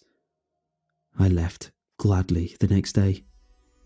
For a long time, I merely sat and stared at the distant hills and foggy rain. The world had seemed so big not that long ago, but looking at it then and now, it was like staring at a child's toy.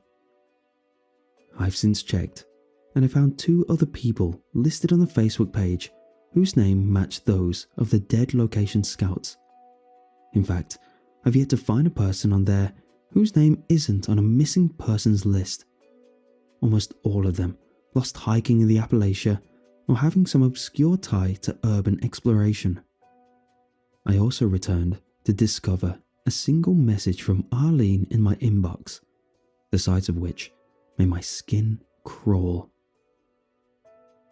Until they brought the wires, I had no one to speak to.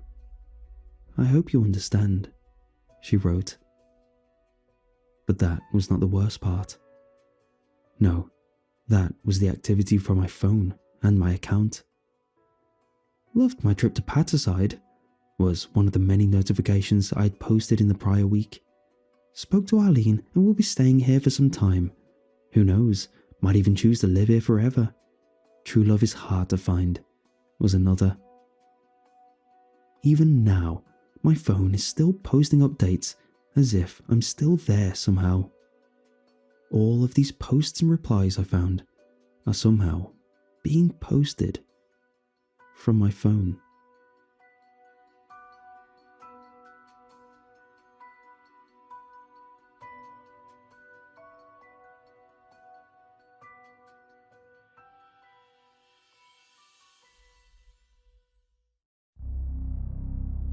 Expensive booze ruined me. An older friend gave me a sip of a 21-year-old scotch while I was in college, and I stopped drinking beer after that. I saved all my money for top-shelf liquors that I would savour over the course of months until I had enough money to buy another bottle. After graduation, I took a job with a marketing firm, and that kept me flush so that I could stock 2, maybe 3 bottles in my cabinet. I still drank sparingly, however, savouring the rich flavours and seeking out local distilleries in the snobbish supposition that it not being widely available made it better. It tasted more pure, unsullied by rampant commercialism. I favour earthy and smoky flavours. I joked that I'd lick a peat bog if given the opportunity. Mineral flavours are also acceptable, and every now and then I chance upon a full-bodied, spiced taste that I enjoy. Fruit is straight out. Florals or honey is sometimes okay, but overall, I just enjoy trying new things. Nothing is as exciting as bringing home a small bottle of something new and pouring that first glass, admiring the colours, and then trying the first sip and letting it roll across my tongue.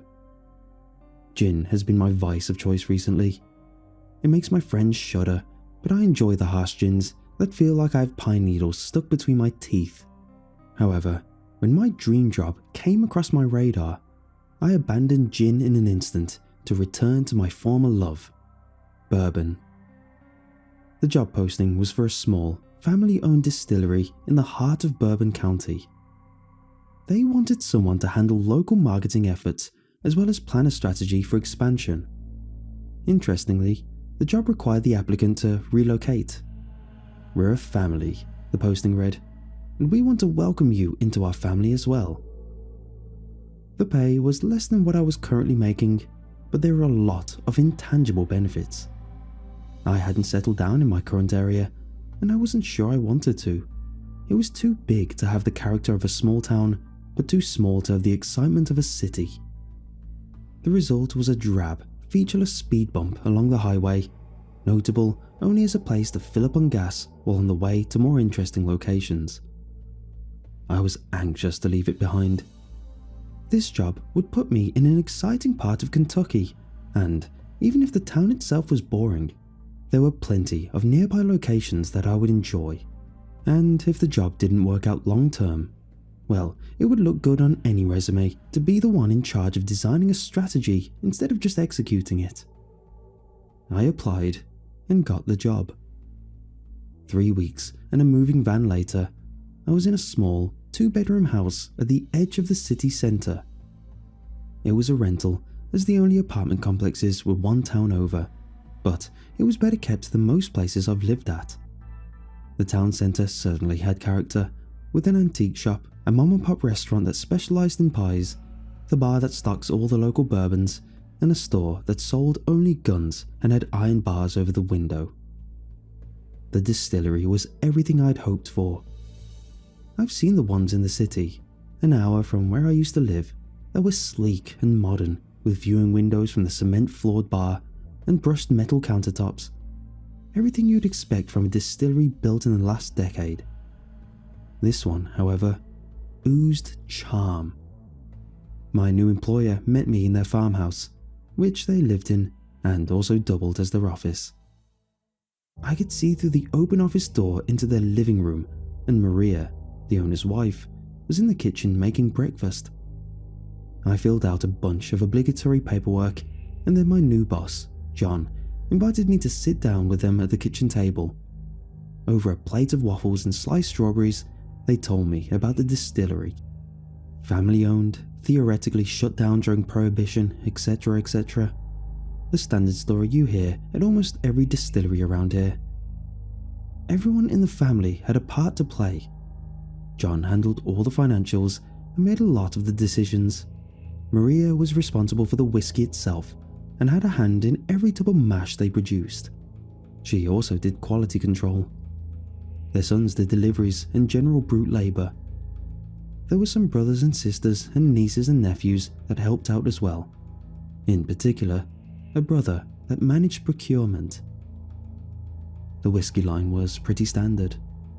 A straight Kentucky bourbon, nothing fancy. A small batch they ran with different flavours each time, and then their single barrels, which were the most fascinating of what they produced. These were Maria's darlings, John told me. It's always the same names with the same flavours, brewed one barrel at a time. Bones of the Earth, which had a mineral aftertaste. In stark contrast is Smokehouse, which has a full body, tasting primarily of candied bacon.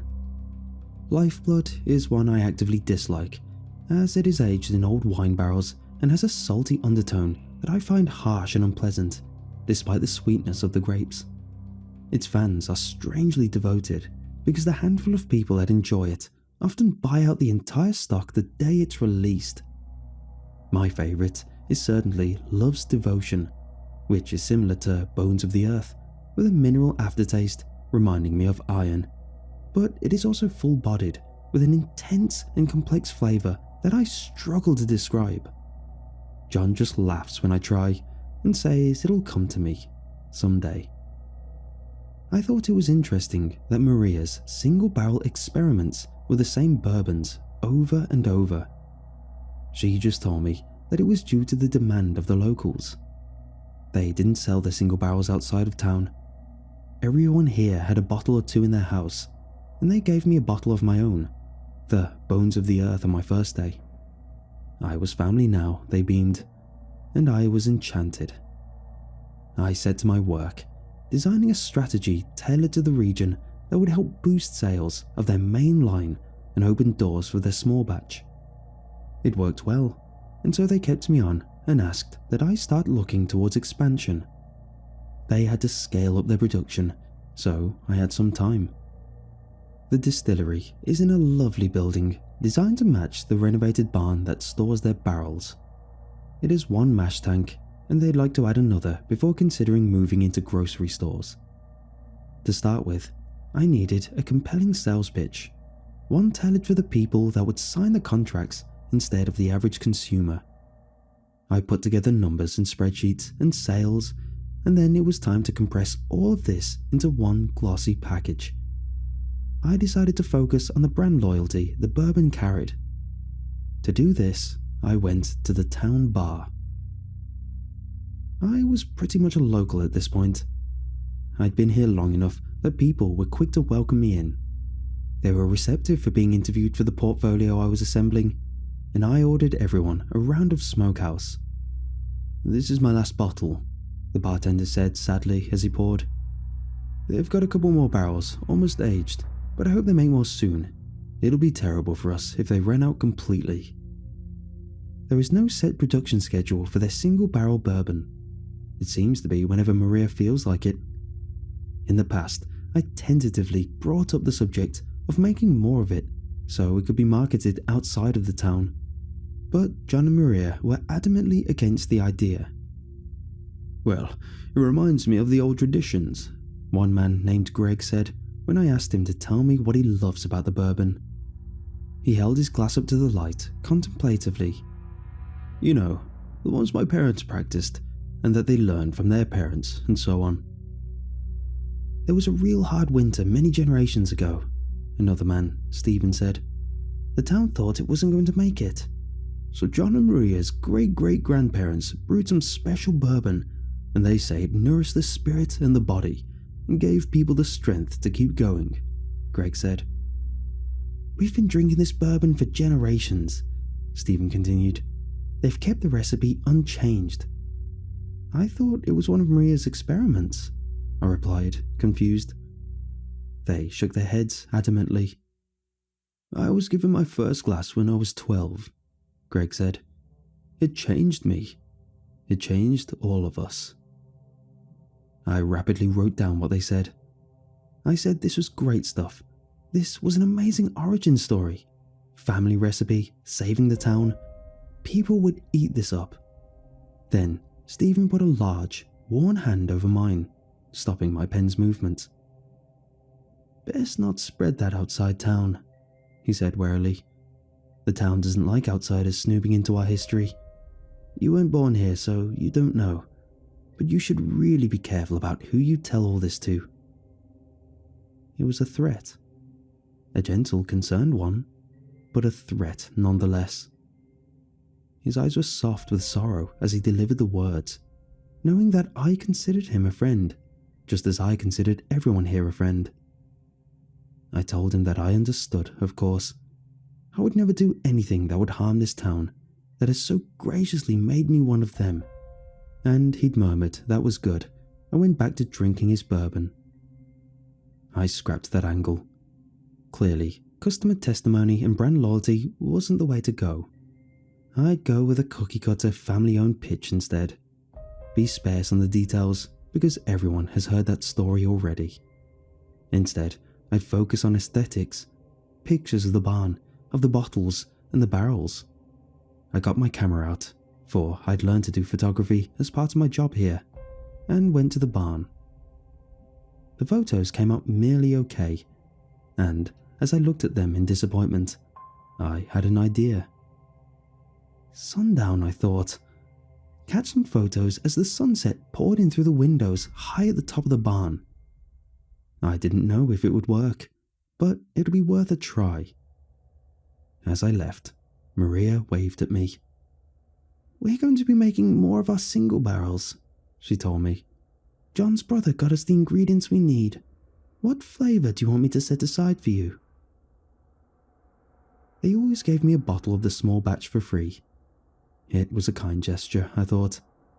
I told her I was really fond of Love's Devotion, and she smiled and said of course she'd reserve a bottle for me. That evening, I returned to the distillery. I went to the barn where the casks sat aging and snapped some photos. The results seemed promising, so I continued until the sunlight was gone entirely, and then went back to my car. My path took me past the distillery. The lights were on inside, and I heard voices. John's brother swearing. His words were startlingly loud, and I could hear them through the wooden walls. "The bugger bit me," he complained. "Well, that's your fault for not gagging him better," Maria replied disdainfully. My stomach twisted at the words. I could only hope they were talking about some animal, like a feral dog. I edged around to the distillery doors and gently eased it open a crack so I could peer inside. A man, naked and gagged with his wrists tied together, was hanging from the ceiling by a chain wrapped around his ankles. He was alive, struggling weakly, and his movements grew slower and slower as I watched, until they finally stopped. Dark blood drained down his face from his neck, collecting in a large metal barrel positioned underneath him. Maria was watching the procedure with hawk-like intensity, the same scrutiny she gave a bourbon. John was sharpening a butcher's knife. A series of tubs were positioned nearby. They were waiting to receive the rest of the body.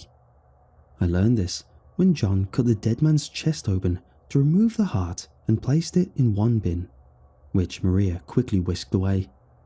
The meat went into another, the bones into a third, and the scraps into the fourth. I shouldn't have stayed there as long as I did, but I was frozen by horror into immobility. It gave my mother ample time in which to text me a photo of her cat. Like most people, my phone is perpetually on vibrate. The sound of it in my back pocket was audible though, and my heart went into a frenzy in terror that it had been heard. I didn't stay to find out. I let go of the door and bolted, keeping low and too scared to even breathe. I reached my car, flung myself in, and peeled out of there as rapidly as I dared. I saw a square of light fall on the yard in my rearview mirror as the delivery doors were flung open. They'd heard my car. I accelerated, speeding all the way back to my house. I grabbed my laptop and a few other necessities. I had to flee, I thought. I had to get out of here and then figure out who to call. The sheriff? The FBI? I wasn't sure who to trust. Just as I was about to return to my car, there was a knock at my door. It was Maria and John. "We need to talk," John said solemnly when I opened it. Maria carried a shotgun, and so I let them in, numb with the certainty of my own death. "You understand, the bourbon is special to people here, right?" John asked. "They told me it saved the town long ago," I said weakly. "People started dying of cold and starvation. The town was too afraid to do what had to be done, so our family took the first step. They cooked up the meat and distributed it.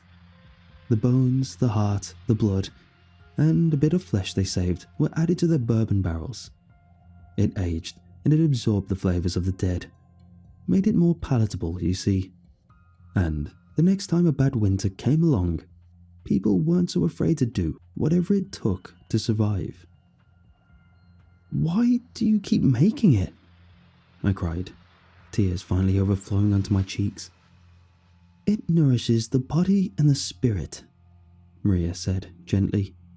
"It's changed us. It's part of who we are. We don't need to make more than we need. That's why we don't want you to sell it outside of town. It's just for us." "I can't do this anymore," I whispered.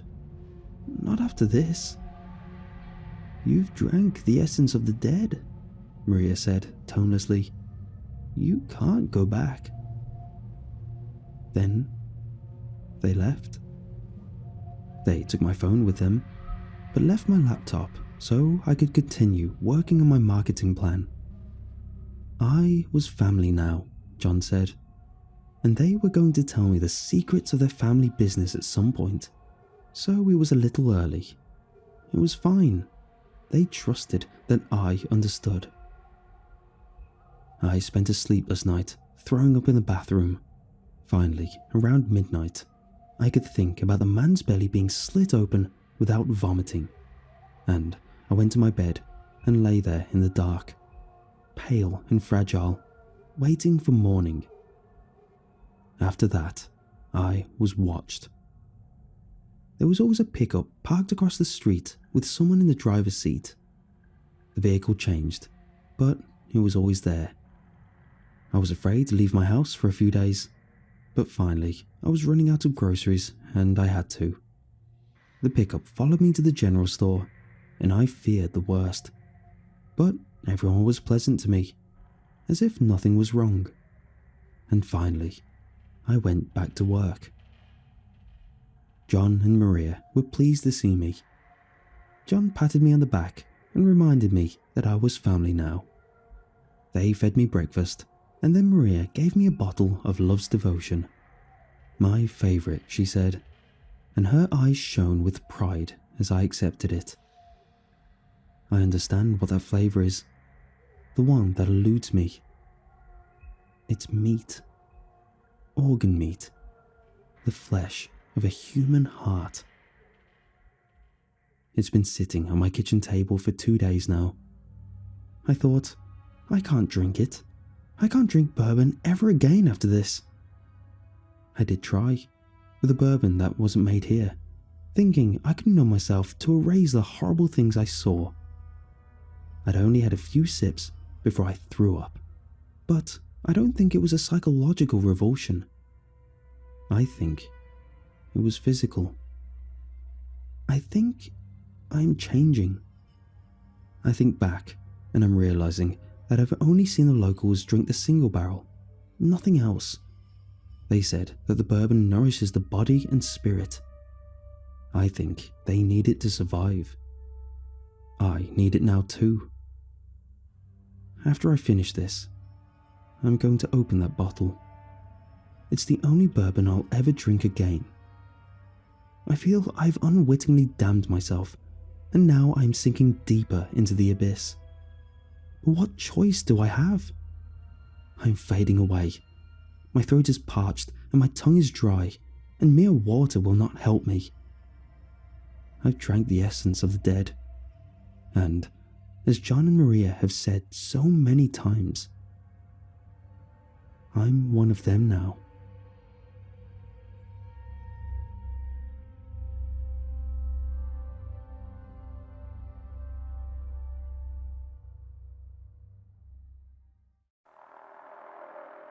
About 3 years ago, I was a science reporter on board the North Atlantic research vessel, Baseline Explorer. We were roughly 20 kilometers off the coast of Bermuda at the time, and I was getting set to go down in a 2-man submersible, something I'd wanted to do since I was a kid. The pilot of the sub was a deep-sea veteran called Percy. Great guy, great sense of humour, spoke with a thick Texan drawl that made even dumb things sound folksy and wise. First words he said to me were, "You ever been down one of these things?" "Never," I was grinning, excited as a schoolboy. I was practically shaking. "You'll never forget it," he assured me. In hindsight, that was some genius-level foreshadowing if I ever heard it. These submersibles weigh in at about 8 tons, rigged with state-of-the-art scientific equipment, massive search beams mounted just forward of the acrylic bubble. They're ultra-maneuverable even at extreme depths.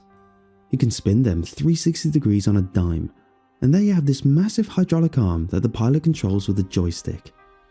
I saw Percy move that arm so skillfully, I swear to God he could have plucked the pacifier out of a baby's mouth without even waking it.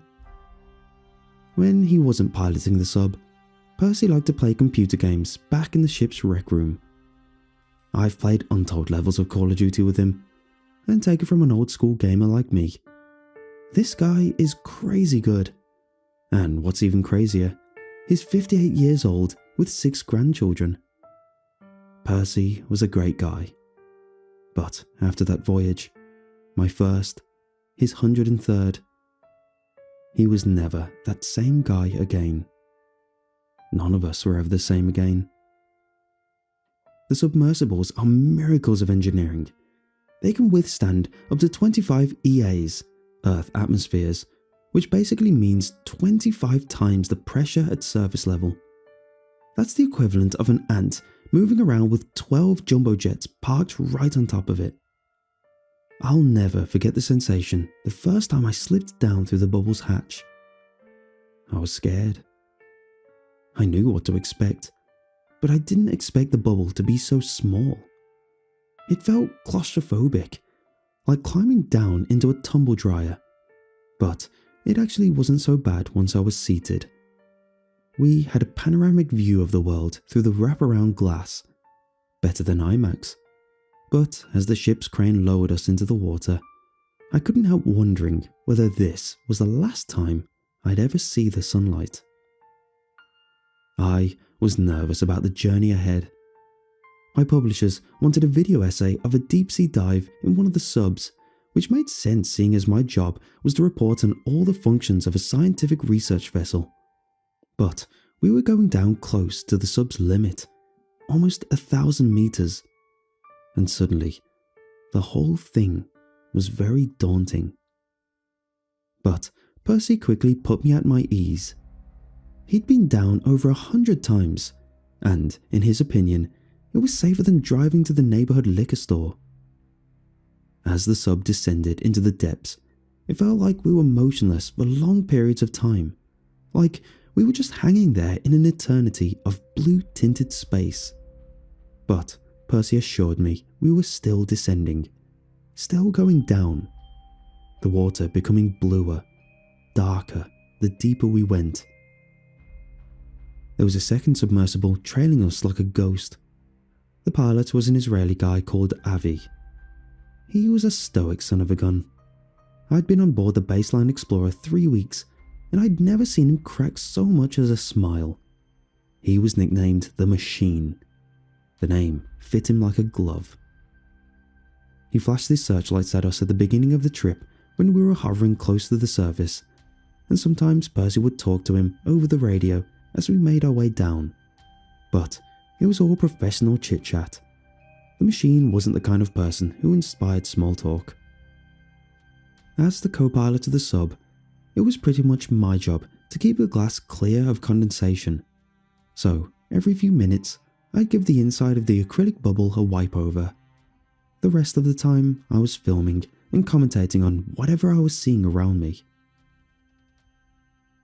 Around 200 meters down, we started moving from the epipelagic zone, the sunlight zone, to the twilight or mesopelagic zone. And now, the ocean turned this deep aquamarine, like the sky just before dawn. We see a moray eel slithering through the cone of our searchlights, a school of grouper fish flittering around us like silver confetti, and the Machine calls our attention to a couple of small tiger sharks that follow us for a while and then peel off into the darkness. We're almost 1,000 meters underwater and it's pitch black. We're in the midnight zone. Not a single photon of light is able to get down this far. The only source of illumination is our searchlights. We're just fixing to start heading back up, when suddenly, Percy kills all momentum. We're just hanging there. What's wrong? Percy looked stone-faced. His skin had drained of all colour and his lips were trembling, like he was muttering something under his breath, and he had this fixed expression on his face, this intensity to his gaze that warned me something was off. Percy? Percy reached out and snapped the searchlights off. There's something out there, he whispered. I don't know how to describe the impact those words had on me. You can report the things a man says, but it is hard to convey the way he says them. And the way Percy said, "There's something out there," sent an instant chill down my spine. He sounded scared. Only the sound of our breathing now, as we both stared out into the pitch blackness. There was something out there. I couldn't see it, but I could sense it. Something was watching us, and I've never felt anything like that before. I was an atheist at the time, but afterwards I would describe it as a religious experience. I have no idea what I meant by that. I was in shock at the time. I don't know what the hell I was saying. What is it? I barely recognized the sound of my own voice. It sounded thin and childlike, like suddenly, in a heartbeat, I had regressed to infancy. I gripped Percy's arm. What's out there? I turned to him. He looked like death. He looked more scared than I've ever seen a man, computer lights pattering his features, shadows scavenging his flesh, his eyes yellow and glazed with terror. What the hell would scare a man like Percy? He was hard as nails, an adrenaline junkie by all accounts, but right then, he looked like he was walking the Green Mile. I turned back and stared out the bubble of the Atlantis. Darkness so deep it seemed to swallow my thoughts. What was out there? Why was I shaking with this incomprehensible dread? It felt like a premonition of doom. The searchlights from the second sub carved past us, the machine oblivious to what we could so clearly sense. He was maneuvering his sub sideways, trying to figure out why we had come to a full stop. "Turn the lights off," Percy whispered in a voice tight with panic, and then suddenly he jerked forward and flicked the radio toggle. "Avi, turn your damn lights off," he hissed. But it was too late. The searchlights illuminated something in the darkness below us, and to my dying day, I wish I'd never seen what I saw next. It's haunted my dreams ever since. I've burned through 3 marriages and an army of therapists. I've attempted suicide 3 times, and I'm addicted to opioids and booze, and I still can't get that image out of my head. At first, I thought I was looking down at some kind of luminous disc of immense size. I'd guess 3 times the diameter of our sub, so I'd say about 20 feet across, and it was a silvery texture, soft and slightly faceted. There were bands of colour radiating outwards from this circle of absolute black that sat right in the centre of the disc. I can't describe that black. It was darker than the absence of light. It was like the absence of hope. Before he put a bullet in his head 3 years ago, Percy called me up. "It was like looking into nothing," he told me. "Absolute zero. It tore my damn mind apart." He was sobbing as he spoke. He was in a bad way. His wife had left him. His kids had disowned him. He'd lost his home, his job, his dignity. And finally, he lost the reason to go on living. Nietzsche once said, "When you look into the abyss also looks into you." That's what it felt like, staring into that black circle. Like it was staring back at me. I saw it for maybe a second before the machine snapped his searchlights off. But there was an eternity in that second. There was the sensation of falling into the abyss, being swallowed by the darkness, of slowly losing my mind. It was an eye. That disc with a black circle in the middle had been a damn eye that measured 20 feet across. And to this day, my skin goes cold when I remember it. This colossal eye staring at us out of the dark, and the intensity of that gaze was beyond human comprehension. It was an intelligence measured in aeons. It was an evil beyond scripture, beyond reason, and it laid its immemorial gaze upon us, and we were blighted by it, scarred by it, destroyed by it. God help us. And then the machine snapped its searchlights off, and the darkness took away that awful vision, but not the memory of it. I felt despair unlike anything I've ever experienced. A black terror filled my heart. That eye. Jesus Christ in heaven, how big was the monster that possessed that eye? It felt biblical. I didn't have to look at Percy to know he was feeling the same thing. That eye did not belong to a thing of reason or nature. It was not a thing of science. It was a monster. It was the mother of every nightmare our children wake screaming from. And even as I thought this, Percy whispered, "Curse that day to those who are ready to rouse Leviathan." And to my ears, he sounded like a dead man quoting scripture. I gazed into the darkness ahead. I knew that eye was still staring at us, even though I could no longer see it. I felt the crushing weight of its gaze, and I was drunk with the horror of it. making sounds at the back of my throat. Attempts to speak, but no words came out. I was trapped. I wanted to run and hide, but sitting in a tiny submersible 1,000 meters below sea level, there's nowhere to run and nowhere to hide. The radio crackled. The machine was saying something, but I wasn't listening. I was still staring into that god-awful darkness. Something was moving out there. I could sense it, like a mountain turning its ancient face towards us, and I could feel the dreadful gravity of that monster as it turned. The most horrific images flashing through my head. Mass graves filled with bodies not quite dead, a wolf chewing through a leg caught in a hunter's trap, emaciated children standing behind a chain-link fence, refugees caught on barbed wire borders, screaming for help. I was tearing at my hair and beating at my skull, but the images only grew more horrific, and my brain felt like one huge, pulsing blood clot. I heard Percy howling in pain and terror.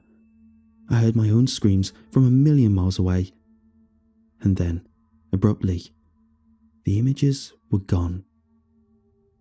I sucked in a sobbing breath and turned to Percy and yelled, "Get us out of here." He shook his head.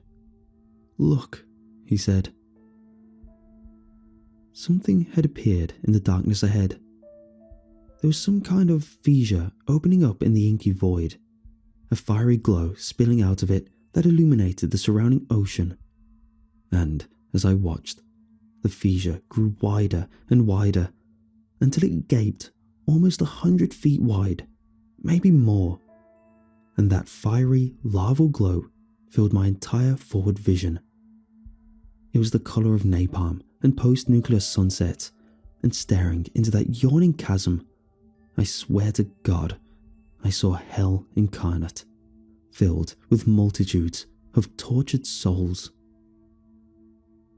My therapists all said it was a hallucination, but Percy and the machine both saw the same thing.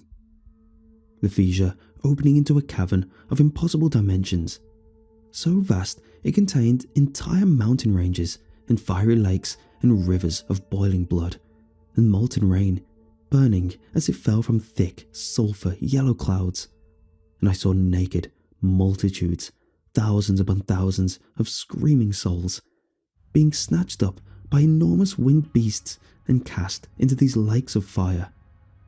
The winged beasts were horrific looking, some kind of hybrid. They carried pitchforks and branded irons, and some of them had the heads of birds and the bodies of men, and others were reptilian monstrosities.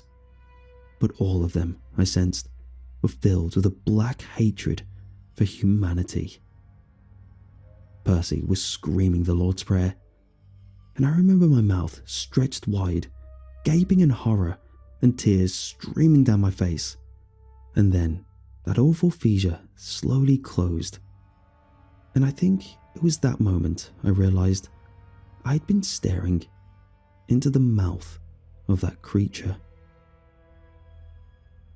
I don't know how we got back to the surface.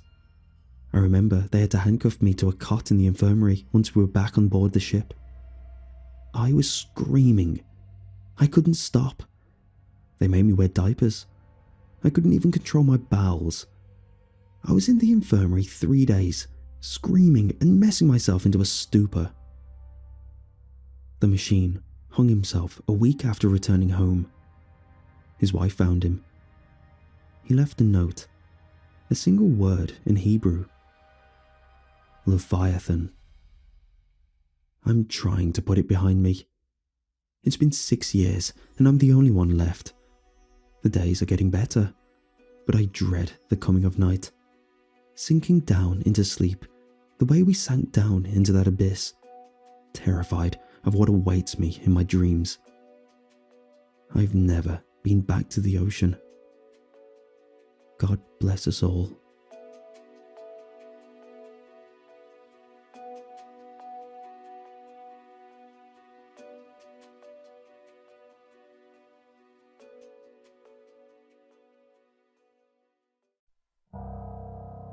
Let me start off by saying I joined the experiment a while ago. I have tried before to talk to people about it, but nobody believes me, and I can't exactly blame them. I haven't been able to properly sleep, eat, or live since I made it back home, plagued by feelings of tremendous guilt. I hope sharing this will help my conscience. Day 1. The apartment looked pretty decent. It was small but had everything I needed. One room with a bed, although pillow and blanket were missing. In the middle of the room was a table with 2 chairs. Not sure why I would need 2, as the main part of this experiment was me being alone in the room, isolated from the outside world. In the back was a small food elevator, like the ones you'd see in old movies. That's how I'd receive my meals. There were big abstract paintings. I had a chalkboard to write on, and of course there was a laptop so I could communicate with... With who exactly? I opened the laptop. Everything was wiped away. No internet access, no apps or programs. Only one little icon in the middle of the screen. Social. I double-clicked it, thinking it might provide some more information. Social will start soon. Make sure a laptop is charged at all times. Alright, I guess I have to wait. I walked over to the chalkboard. Somebody must have been in this room before, because it said days written on top with white chalk. Underneath were 10 strokes. I drew a circle around the strokes instead of wiping them away. Next to it, I drew 1 stroke for my first day. They took away my phone. I had no calendar or even clock, so I figured it would get difficult to keep the days in check. I realized I didn't remember if they told me how long I would be staying. My window view didn't offer much. All I could see were empty fields, and I could tell that I was pretty high up. I tried opening the window to let in some fresh air, but it was blocked. Probably so nobody would jump out after going crazy from the solitude. I was the kind of person that loved being alone though. I had a pretty apartment, food being provided for me, decent pay, and I am living my dream. I would have been dumb not to participate. Ding ding! The laptop was lighting up in neon green lights. I guess things were getting started. The social app was running, and the former screen had turned into something that looked like a chat screen. Social. Hello, John. We are very excited that you are participating in this real-life experiment. I am Social. Everything you need or that we need from you will be communicated through me. You will not directly talk to anyone else during your time here. Make sure that your laptop is charged at all times. Do you have any questions so far? Me. Hello, Social. I am also excited. I haven't received any sheets, pillows or blankets for my bed yet. Could those be sent over, please? That will be up to the other participants, as you will learn soon. Are you ready for the first round? Yes. As you know, you will be receiving all your food and drinks from us.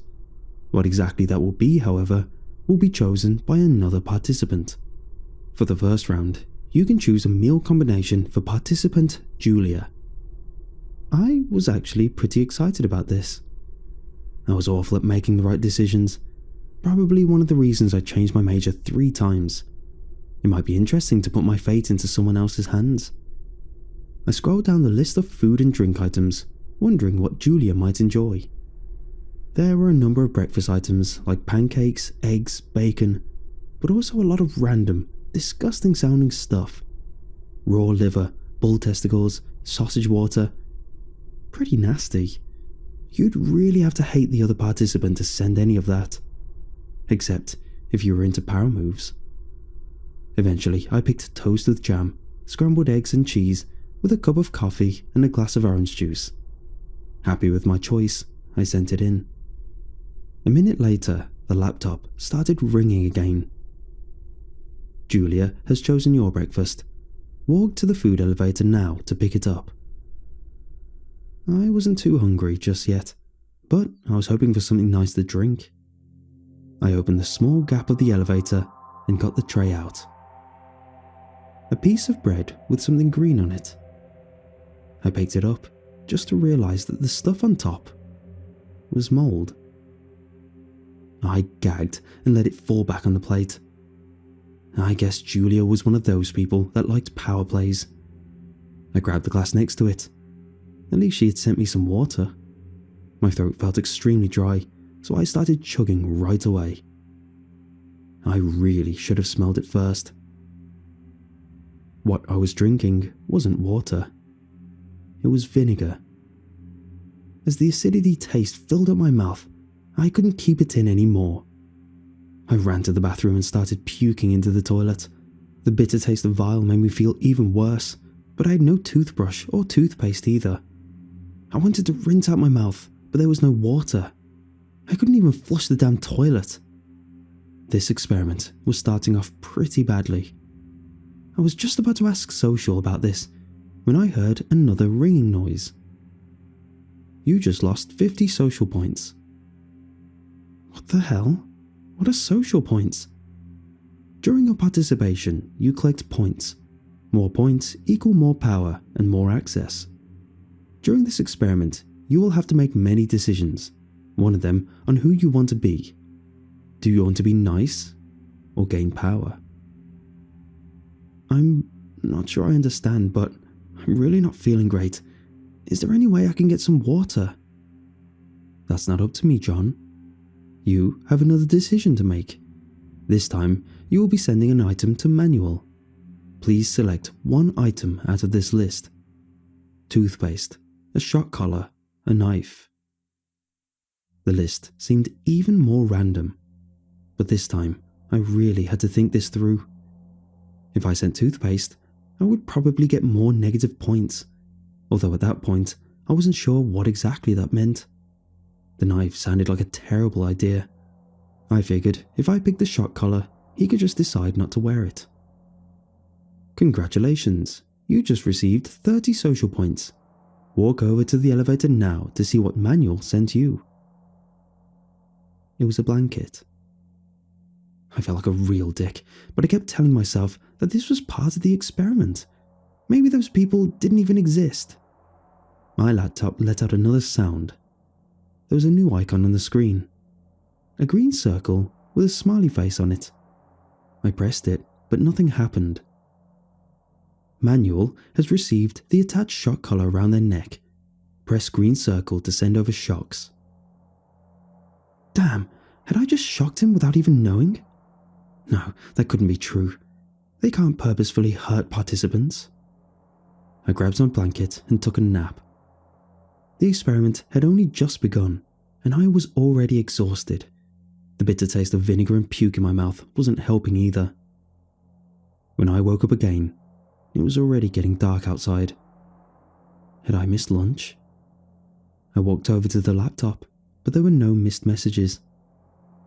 I was really getting fed up with this experiment when my laptop made another sound.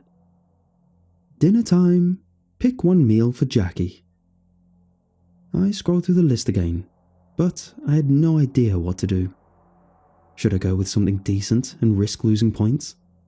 I went with a safe choice and sent a cup of vegetable broth, something I was really craving myself after throwing up.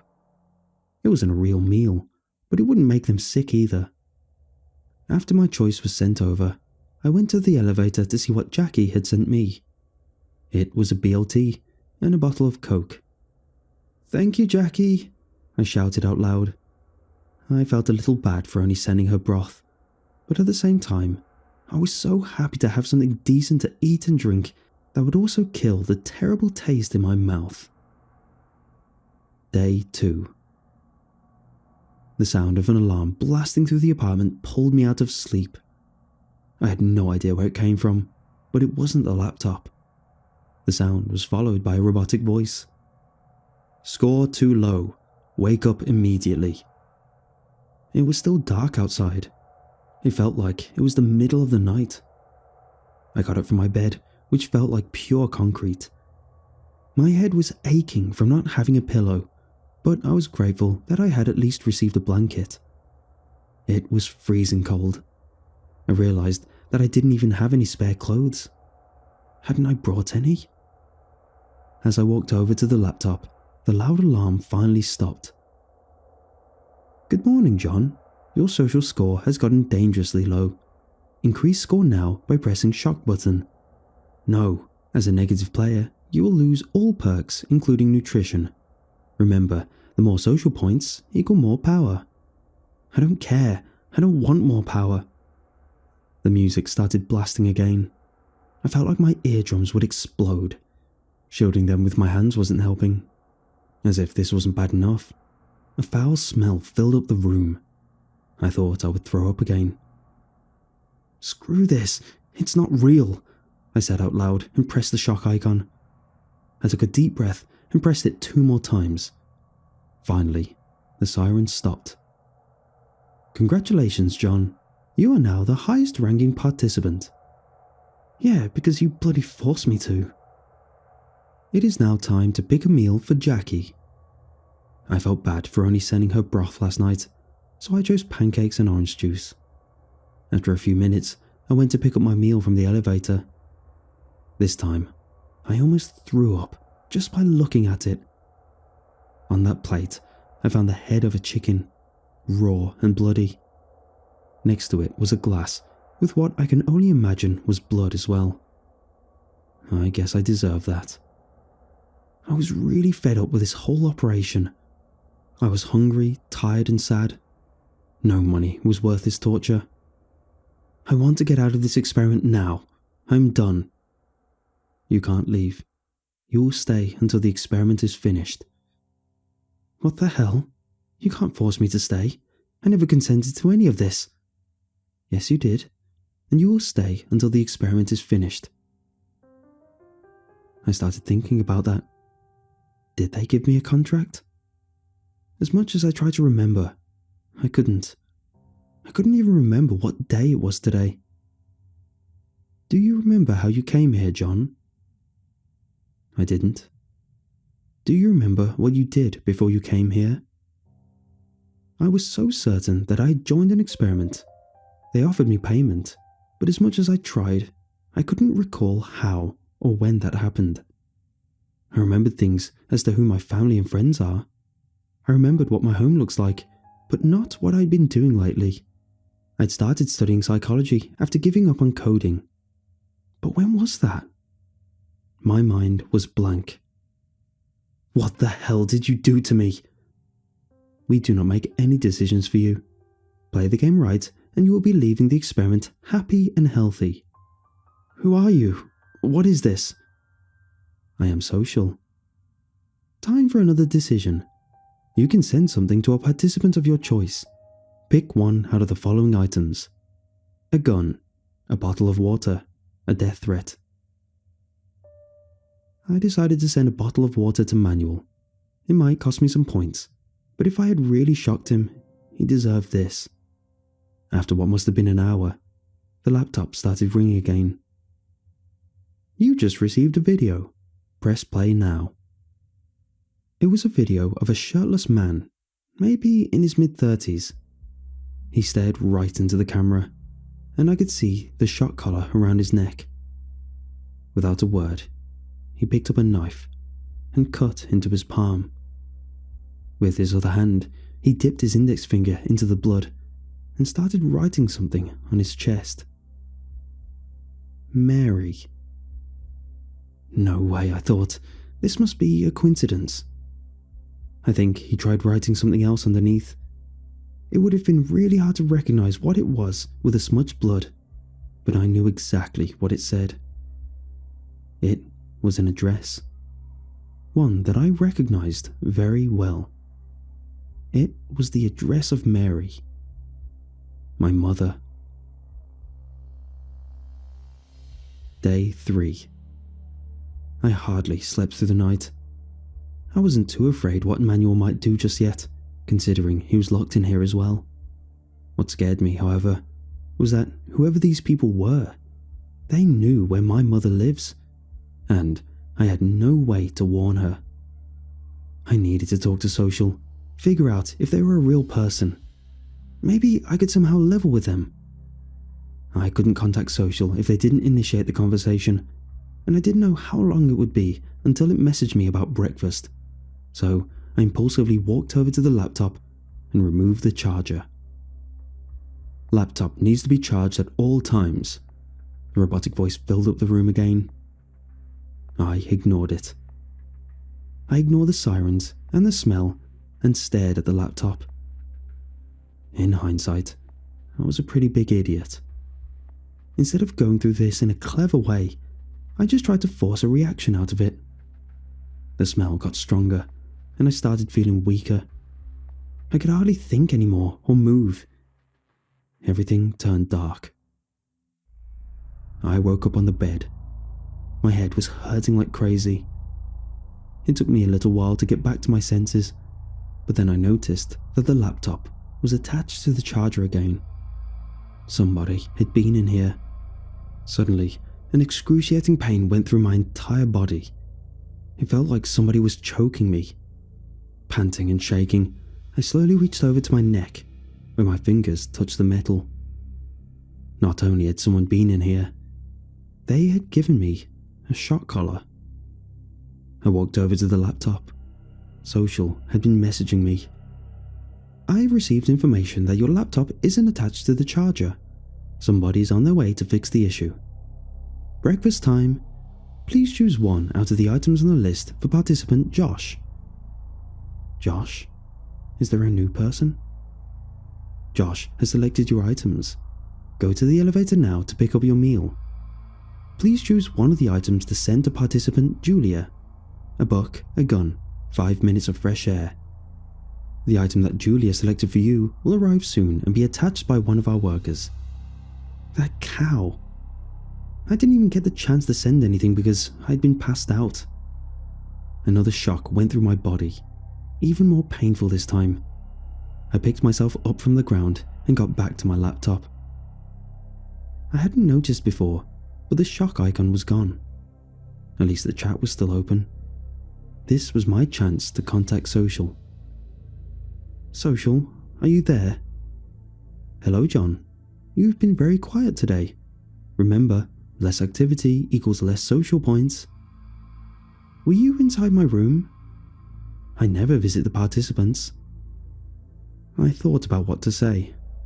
I had to be more careful. "Social, are you a real person?" "I am Social." I started to think that I was talking to a bot. If that was true, I could get some answers out of it as long as I asked the right questions. "What is my current social score?" "Your social score is +10. You are now the second lowest ranking participant." "Who is on top?" "I'm not allowed to share this information with you." I figured it must be either Julia or Manuel. Josh or Jackie would be the lowest ranking. "Why is it beneficial to have many points?" "Higher points equal more power." Define power. In this experiment, we want to see how much it will take someone to get to the top. Being on top means more options for decisions. Decisions as getting food, comfort, and freedom. Freedom? As in being able to leave? Dinner time. You may now choose a meal for participant Julia. I was just about to pick bull testicles when another shock went through my body. My hands were shaking. I could hardly breathe anymore. She was sending me a message. I had to be careful. She had total control over me at the moment. I picked steak, potatoes, beans, and a bottle of wine. The best options I could find. It felt awful sending someone that was torturing me these things, especially while I felt like I was starving. But I didn't want to risk getting another shock. I was still hurting from the last one. After a moment, I went to pick up my dinner for the night. A chicken sandwich, coffee, and a bottle of water. The coffee was cold, but I didn't care. I hadn't eaten anything decent since that BLT, and I was even happier about that water. I took a few sips and decided to ration the rest. I honestly couldn't believe that Julia had sent me something decent. Hadn't it been for the shock collar around my neck, I would have thought that she was actually starting to be nice. At least she didn't shock me for the rest of the evening. I spent the rest of the evening making up a game plan. I was done just playing it safe. If I wanted any chance to get out of here, I had to make it to the top. I still wasn't sure if Social was trustworthy. Okay, who am I kidding? It definitely wasn't trustworthy. But it felt too calculated in a sense. I don't think it wanted to torture me. It wanted to see how I would get through this. The meal gave me some new energy. I went to the chalkboard and started writing down the info that I had so far. Together with the things about myself, things I didn't want to forget, that would remind me that I had a life outside of this. I made sure to keep it vague, just in case they came back here. 25, my age. Kiwi, the name of my cat. Psych, my major. K and F, the first letters of my two best friends. Julia, asshole. Manuel, has leverage and a knife. Jackie, neutral so far. Josh, question mark. My thoughts were interrupted by the ringing of the laptop. It's time for another decision. Pick something from this list to be sent to a participant of your choice. A towel, a death threat, a bracelet keeping the participant from sleeping. I'm not sure what that last thing was supposed to be, but I guess it was another form of torture. I decided for the death threat. If I got the same chance to take a video, then maybe this could be my way to communicate with Manuel.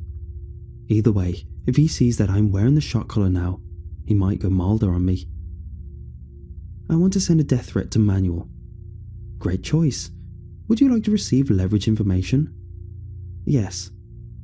The most important person in the life of Manuel is Sabrina, currently working as a nurse at Central Hospital. Always takes bicycle to work. Oh bloody hell, Social. A video recording app opened. The microphone was blocked. That was bad. I was planning on speaking. I had to get creative, fast. Social would probably check the video to make sure it's an actual threat. I grabbed the glass of blood that Jackie had sent me the day before. It was smelling horrible, but I had to keep it just in case. I started filling my mouth with the blood. I really had to fight not to vomit. I pressed play and got up to the middle of the room. Looking straight into the camera, I started spitting out the blood, trying to be as theatrical as possible, choking myself, coughing with a freakish look on my face. Recording complete. Video will now be sent to participant Manuel. I could only hope that he understood what I had done. You just received an item from Jackie. Walk up to the elevator to pick it up. A pack of cigarettes. Day 4. The day started off by another lovely shock from Julia. I started cursing this person and her evil damn mind. She was in here to win, showing no remorse. She had to be on top at this point. What reason could she have to shock me even more? I tried to get up from bed. I was feeling extremely weak at this point. My legs were shaking. I was smelling horribly and I was starving after only having one meal yesterday. Walking around the dry blood on the ground, I made my way to the table. I picked up the pack of cigarettes that I got yesterday. I usually don't smoke, but thought it could distract me a little. I opened the pack and noticed that it also contained a lighter. Obviously you'd need one, but I didn't think about it until then. A lighter could get really damn useful. I left the cigarettes where they were and put the lighter in my pocket. Social opened the chat to inform me that I could choose breakfast for Manuel. I was already dreading what he would send me. At least this was my chance to talk to Social more. Social, is there a way to remove the shock collar? Only if another participant decides to send it to someone else. Alright, that's some new info. Is there only one out of each item? Like the knife and the cigarettes? Correct. Choose food combination for Manuel now. Oatmeal and tea. Social, how long have the other participants been here for? Manuel has chosen your breakfast. Walk to the food elevator now to pick it up. For goodness sake, I had to be more precise with my questions. It only gives me a really short time frame. I walked over to the elevator, expecting something smelly or rotten. I almost cried when I saw what was sitting on that tray. 3 kiwis. While I was going crazy in the middle of the room last night, I had made sure that my chalkboard would be in the picture, just enough for someone to notice if they really paid attention. And he did. Why did he pick 3 though? Does this mean he's been here for 3 days, just like me? I spent most of the day thinking of other ways to send messages. Of course, all of this could still be part of the experiment. That thought was always in the back of my mind. But somehow, I felt sure that Manuel and the other participants were just that. Participants. Somehow tricked into this nightmare, just like me. Another alarm went off. My room turned red and the sirens started blasting. Suicide attempt, suicide attempt, suicide attempt. What the hell? I definitely wasn't trying anything like that. I walked to the laptop, but there was no information. And just like that, the alarm stopped again. You are now free to send another item to a player of your choice. Bandage, shock collar, death threat. This is where I made another foolish mistake, guided by pettiness, not logic. I should have tried to send another message, or at least get someone the bandage. Maybe there really was a suicide attempt, but even if that was true, I wouldn't know who. In the end, the hate and pain ruled over, and I sent Julia the shock collar. As I logged in my choice, the collar around my neck snapped open. It must be automated. Move shock collar to the elevator now. At least it was a better option than being drugged again.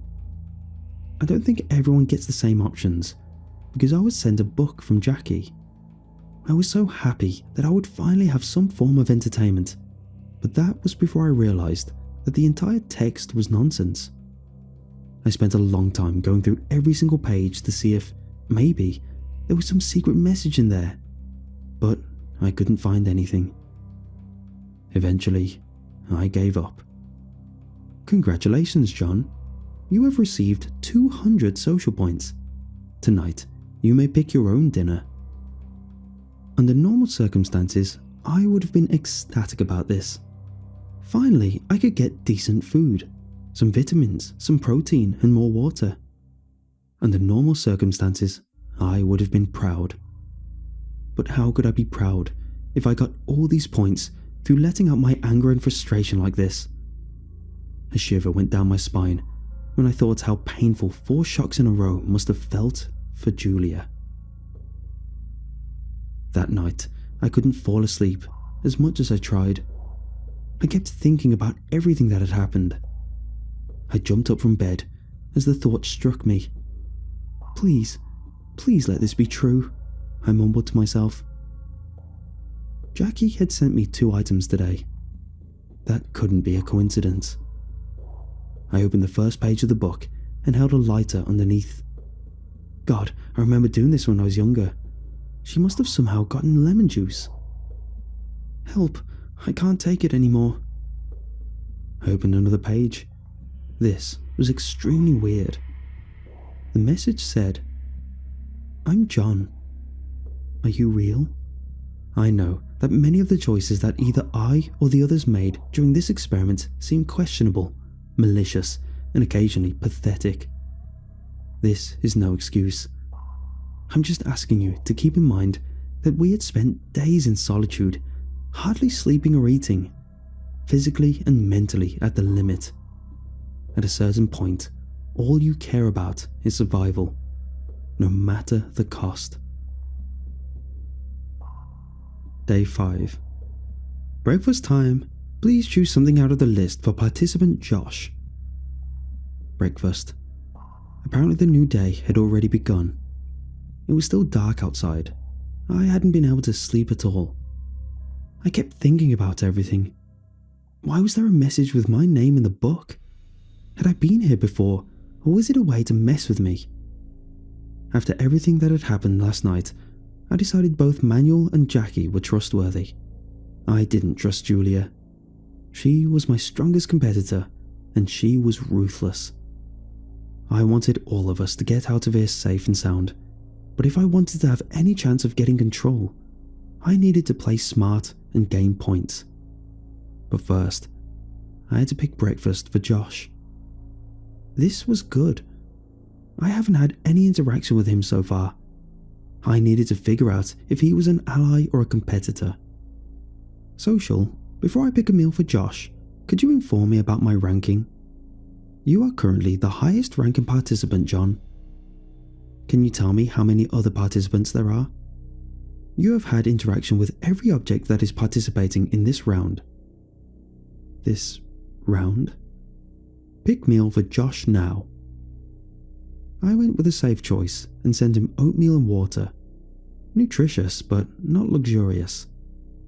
I was really curious what he would get me, or if I'd get any breakfast at all.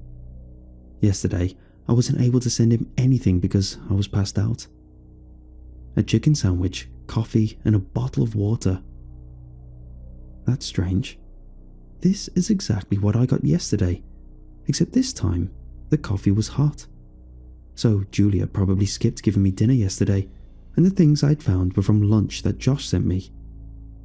I sent a steak dinner, and she decided to give me nothing. I felt a deep urge to shock her again. Something inside of me was changing, and it scared me. As if I was just realizing that I had a dark side, a revengeful side. I was hateful. I'd never talked to this person or even seen them, and still I wanted to torture them, just because I could.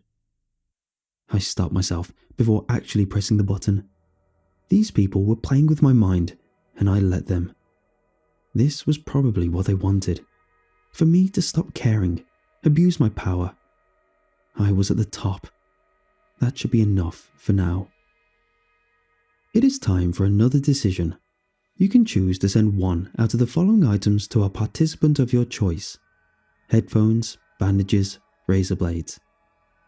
I decided to send manual bandages. I had no game plan here. It just seemed like the safest move. Suicide attempt, suicide attempt, suicide attempt. The siren and robotic voice filled the room. Just the mention of it sent a shiver down my spine. My heart didn't stop racing until the siren stopped again.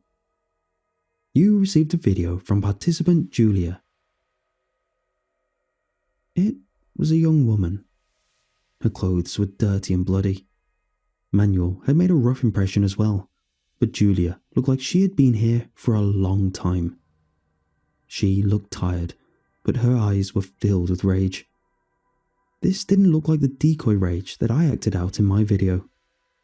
Her shock collar was gone, but I saw the bruises around her neck. That's when I noticed that she had a knife. She slowly moved it towards her throat. Her eyes never left the camera. I thought it was her way of threatening me, until I saw the blood.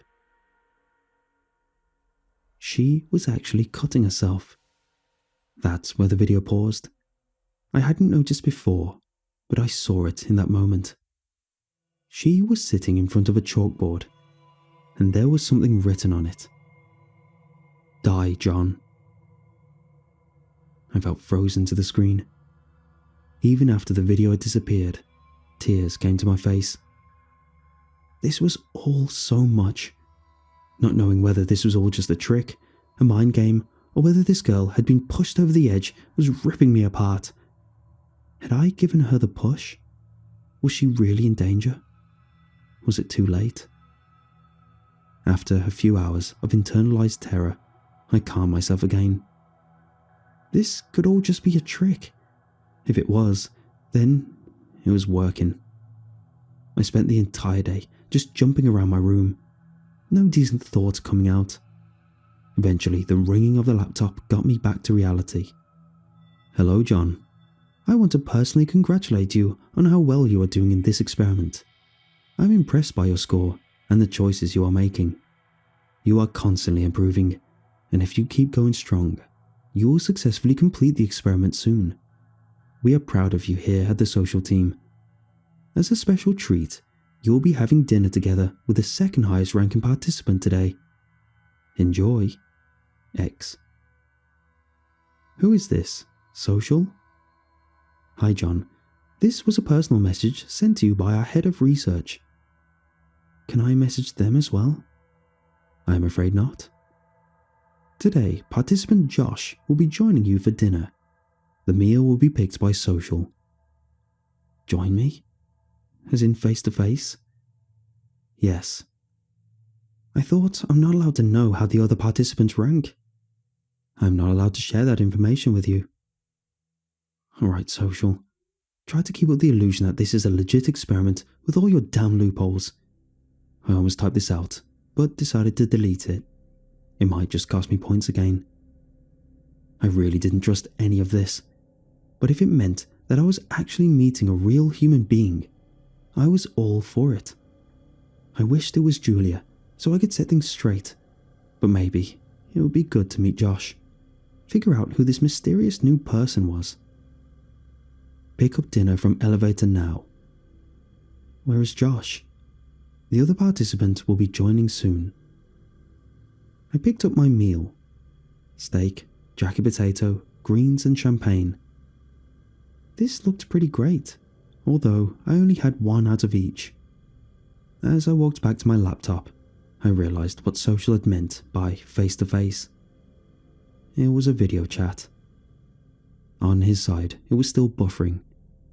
I made sure to turn my laptop in such a way that the chalkboard would be somehow visible, and then I sat down. Josh looked like he was about my age. You could see that he was mentally exhausted, but it was not as bad as with Manuel or Julia. So, you are John. I was surprised to hear another voice. For some reason, I thought this would be muted. I had to be careful with what I said though. First of all, I didn't know if I could trust him. And second, Social was probably recording all of this. I had to keep up the illusion that I was still trying, that I was a good participant. So, you're my strongest competitor. Pretty good for someone that joined last, I said. I had no idea if this was actually true, but maybe this would get me more answers. Huh, he forced out a smile. -1, he said, and nodded over. I think he was hinting at the strokes on my board, so I was right about that. I was really nervous. I wish I had time to prepare for this. I did something pretty intense to get so high. He looked to the ground. Some participant hasn't been sleeping in days because of me. I could really hear the remorse in his voice, but then he continued. But you must have made even stronger decisions to be the one on top, I guess. He was trying to get information out of me. I guess we both know how to play the game, I said and swallowed. I still felt the guilt deep inside of me. I took a big gulp from the champagne. I guess so. We are not at the loser dinner, he whispered. Do you mean the others are talking as well? He nodded. How do you know? I asked. Social. Which one of them are the lowest? He shrugged. I guess Social really keeps the other rankings secret. I was about to ask him, but the connection was already gone. At least I'd gotten some information, if Josh could be trusted. I know that some of the other players probably talked as well today. I would have to ask Social about this, see if I can get more insight, and I knew that Josh probably gave someone that bracelet that keeps you from sleeping. I started to feel woozy. Had they put something in the drink? I somehow carried myself to the bed, and then everything went dark again. Day 6. The morning started off with the usual breakfast routine. I sent Manuel oatmeal and water. He sent me a glass of blood. Delicious. Haven't had that in days. I didn't know how to feel about Josh after last night. He seemed somehow calculated, but he made a genuine impression. So far, he'd always sent me decent food. The sleeping bracelet feels like something Social pressured him to do. He was playing the game to win, but he wasn't extremely evil. He was smart though. He had figured out things pretty quickly, and he wanted to have control. Just like I did, as that was the only chance to get out, presumably. It also meant that he would probably be coming for me now. I had been here for 5 full days already, and day 6 was starting off awful as well. I tried to look for the book to figure out a way to send a message, but it was gone. So were the cigarettes. They must have taken them last night. Luckily, I'd put the lighter in my pocket. My hopes of getting out of here healthy were getting smaller by the second, but I couldn't let this get me down. If I started losing hope now, I would probably die in here. I had to get into survival mode. Ding ding! Hello, John. Today we are having a very special assignment on the planning. You will be live streaming to the other participants and play a game of choices. There are many points to be gained here, so do your best. Go sit down on your bed with a wall behind you. 4 video screens popped up. I recognized Manuel and Josh. Julia was there as well, alive. I felt a feeling of relief wash over me. I didn't trust her, but I didn't want her dead either. The last one must have been Jackie. She looked a little older than the rest of the group. The bags under her eyes let me assume that she was probably the one that hadn't slept in days. That must really screw with your mind. Welcome, participants. All of you have been doing well so far. Some did better than others, but don't worry. This game is a chance to change everything. Let's get started. Josh, choose a participant to fulfill the following task.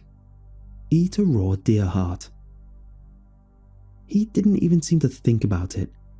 He responded right away. Manuel.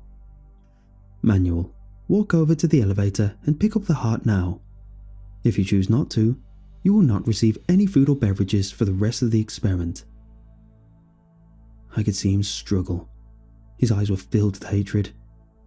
Eventually, he got up. Looking into the camera with tears in his eyes, he bit into the dark red organ, finishing it off piece by piece.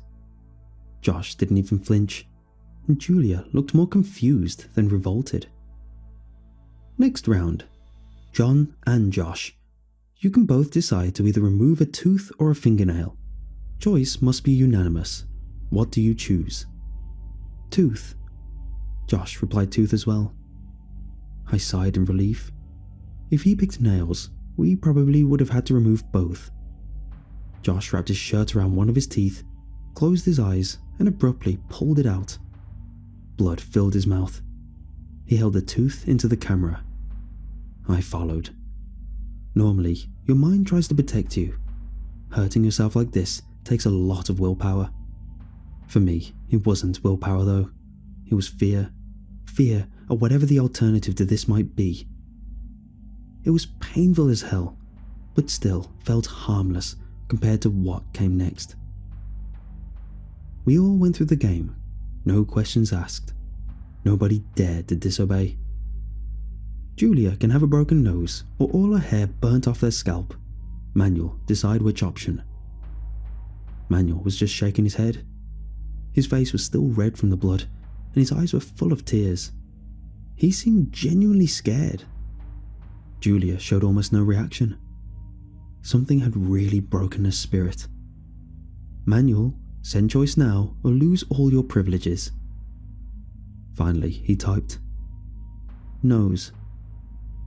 Just like that, Julia turned towards the wall and repeatedly banged her face against it. As she turned around, blood ran all over her face. Her nose was completely out of place. Still, she was calm. Not a single tear. John, it is time for you to decide. Will Jackie cut off one of her fingers or be prohibited from sleeping for the rest of her time here? I could see the desperation in her eyes. How long can one survive without any sleep? A week? 2? I knew what she would choose if she could. Finger. As Jackie is not in possession of a knife at the moment, one of our helpers will arrive soon to fulfill the task. Jackie looked at her arm and smiled. You all did very well so far. Your wounds will be treated by one of our doctors shortly. Only one question left. One of the participants has to die. Majority wins. Who do you choose? This couldn't be real. This was a whole new level of screwed up. I hesitated. How could I possibly answer this question? Manuel seemed to think the same because neither of us answered the question. And we didn't have to, as the majority already made the decision. John, said Julia. John, said Josh. John, said Jackie. Julia, said John. Josh, said John. Jackie, said John. Participant John. Rounds 4. Ranking, not applicable. Obedience level, strong. Subject went through significant growth. At the start, decisions were of pure altruistic nature, as personal gain was made transparent. Change of tactics. At the end of the round, signs of resignation had become evident. A need for power and authority was established. After rising to the top on score level, participant John had given up own will entirely, made deathly choices for a number of participants without signs of remorse. Participant Julia. Rounds 3. Ranking 2. Obedience level, intermediate. The subject showed resilience and willpower all throughout rounds 2 and 3. Inconsistent emotional state. Was almost removed due to repeated suicide attempt. Strong determination to eliminate participant John. At the end of round 4, participant showed signs of apathy. Level of obedience is stable at this point. Participant Jackie. Rounds 1. Ranking 3. Obedience level strong. The subject showed occasional competent decision-making skills. Started off with a subjectively altruistic mindset. However, would let other participants influence their choices. Interest of future testing. Participant Manual. Rounds 1. Ranking 4. Obedience level weak. The subject has made poor decision-making skills. Let actions be guided by emotions. Has no explicit benefit for the experiment at this point and will therefore be eliminated. Participant Josh. Rounds 1. Ranking 1. Obedience level intermediate. The subject has surpassed expectations. They grew fast and showed remarkable pattern in decision making. However, level of loyalty needs to be further examined. Day 7. I don't even know how to put into words how I was feeling last night. I didn't sleep at all. For hours I was sitting on the bed, staring towards the door, waiting for my end. Of course, I didn't know if I would actually die or not, but in that moment, the adrenaline was flowing through my entire body. Fear can be a real rush. My mind was not ready to die. I thought about Kiwi, who had been left alone for days. I thought about my mother, hoping she would be safe. I thought about my friends, about my childhood, about the summers we went swimming in the lake, about the Sunday mornings watching cartoons with my dad. I was not ready to die. I felt hatred, pure, revengeful, bitter hate, for social, for the experiment, for the other participants. The entire situation was so messed up. I wondered if I had done the same for Josh, had he been the highest ranking player. A part of me was scared to admit that I probably would have, if it meant that I was free. I thought about the other two, and felt especially betrayed by Jackie. They couldn't have known that I was the highest ranking player. I kept staring at the door, waiting patiently, but nobody came. Maybe it had just been a mind game after all. Maybe last night was just a farce. Ding ding! Breakfast time. Today you will not have to choose. Go to the elevator to pick up your meal. Prisoners on death penalty usually get to choose their last meal. No answer. I walked over to see what would be on the tray. Maybe it was some sort of clue. It was a finger. Was this a sign from Jackie? Was the reason she picked me to die because of the choice I made for her? I let it fall to the ground and broke down in tears. I lost all hope of ever getting out of this place. The chat window was still open. Social? Am I still the highest ranking player? Currently, the highest ranking participant is Josh. Wait, had Social just given a name? They never answered the question of rankings of other participants. Hello John, I want you to know that I am very impressed with your progress. I understand that it must feel surprising to see other participants turn on you. Remember, the only reason they want you dead is because you are a threat. Wouldn't you murder someone if it meant getting your freedom back? We are sad that it had to come to this point, but we have provided something for you to make this a little easier. Make the right decision. X. Who is this? Hello John, you just received another personal message from our head of research. You get to make another decision now. Do you want to continue and accept your destiny, or put fate into your own hands? Go to elevator now to pick up the items sent to you by the head of research. A bottle of vodka and a gun. 1 bullet. Last night, the majority decided for death of participant John. If this was making things easier, what was the alternative? What kind of gruesome death had they planned for me? I took a big gulp of the vodka. I didn't even have to think about this. Hey Social, come and get me. Bring the head of research as well. I'd love to meet them. They could go screw themselves if they thought I was going to make this easy for them. I grabbed the bottle of vodka and poured it out in front of the door, making a trail towards the bed where I sat down. I held the gun towards the door. If somebody came in, I had one chance to shoot them. My chances weren't great, especially as I doubted only one person would come, so I kept the lighter close.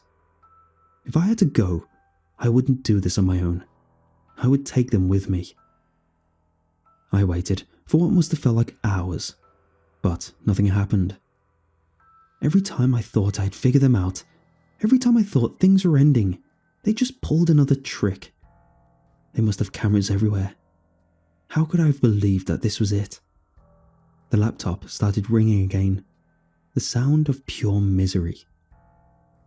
Hello John, we see that you did not decide to use the gun.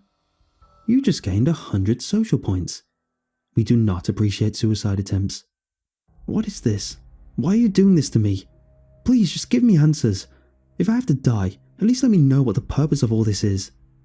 With a majority of 3 votes, the death of participant John was decided. Do you agree with the choice? No, I do not. Adding your social score with a 1 participant manual, you could overrule the majority. What does this mean? What's going to happen now? You have 2 choices. Team up with participant manual. If you can agree on another participant's death without discussion, it will be executed. Keep in mind, participant manual could choose John. This was no option. It was too much of a gamble. What's the other choice? You can join another round of decisions. This time, you will be making them on your own. If you gain 1,000 points in this game, the life of participant John will be spared. This could only be another round of torture. But at this point, what did I have to lose? First round. Give gun to participant Julia, 200 points. Or to participant Josh, 50 points. She had tried to kill herself before. If I send the gun, this could end fatally. But then again, I would just send it, right? The decision was all hers. Julia, 200 points. I moved the gun to the elevator. I hated giving it away, but I doubt it would have been of much use anyway. Participant Manuel is free to leave and go home, minus 200 points, or he will stay indefinitely, plus 200 points. Damn, I really wanted him to get out of here, to get back to Sabrina. But even more than that, I wanted to live. Make him stay. 400 points. I felt like such a dick. I just kept the only person from freedom that had spared my life. Jackie will lose the rest of their hand, plus 200, or John will lose a finger, plus 300. This was a really awful decision. Her finger was nothing compared to her whole hand, and it would give more points. But was I ready to sacrifice something for someone who had wanted my death? Jackie. 600 points. If I hadn't realized it before, this game really showed me how weak the human mind is. You do anything some authority asks you to do, as long as it has perks for yourself. I felt like such a horrible human being. And it got even worse. Josh gets to speak to head of research, minus 100, or Manuel loses one toe, plus 200. I couldn't harm him anymore. Josh, 500 points. I hoped I wouldn't regret this decision. You can end it all now. Julia will be kept from all benefits, including sleep and nutrition for 1 week, plus 500. Do you accept? Would she survive that? I didn't know. All I could hope was that she had something to drink saved in her room. Who cares? She wanted me dead. She didn't even flinch when she typed in my name. You have to do anything to survive. Yes. Would you like to spare the life of John? Minus 1,000 points. Yes.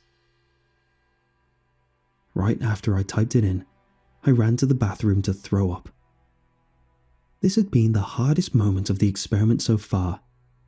I had never hated myself as much as I did in this moment. I hope survival was worth this. Day 8. I woke up lying next to the toilet. The memories of yesterday came back to me, and I felt like throwing up again. Finally, I got up to see if there were any new messages from social, any sign that this misery would end soon. Dinner time. You may now choose a meal for participant John. Why did this say my own name? Maybe they wanted me to pick my own dinner last night. I didn't care. I should have felt hungry, but the guilt kept me from even thinking about food. What time was it? I hadn't gotten a breakfast message yet. As if social could read my mind, the laptop started ringing again. The text was not from social though. X. Good morning. Social? No, I would like to ask you a few questions if that is alright. Does it matter what I say? It always matters. Your decisions are what brought you this far. I don't remember ever accepting coming to this hell. What do you remember? If I answer your questions, will you let me go? Yes, Josh. After this conversation, you are free to go home. Do you remember your home? Did they just mix up my name? I did vote for Josh to have a conversation with the head of research. I decided to just go with it. I do. I have a little apartment where I live with my cat, but you probably know all about that. And you think that cat is called Kiwi? Yes, I can see that chalkboard.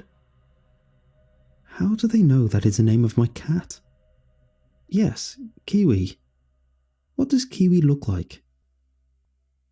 I couldn't remember. There are also 2 letters on there. Kristen and Flynn, right? How do you know about that? Do you remember what they look like? Or what Mary looks like?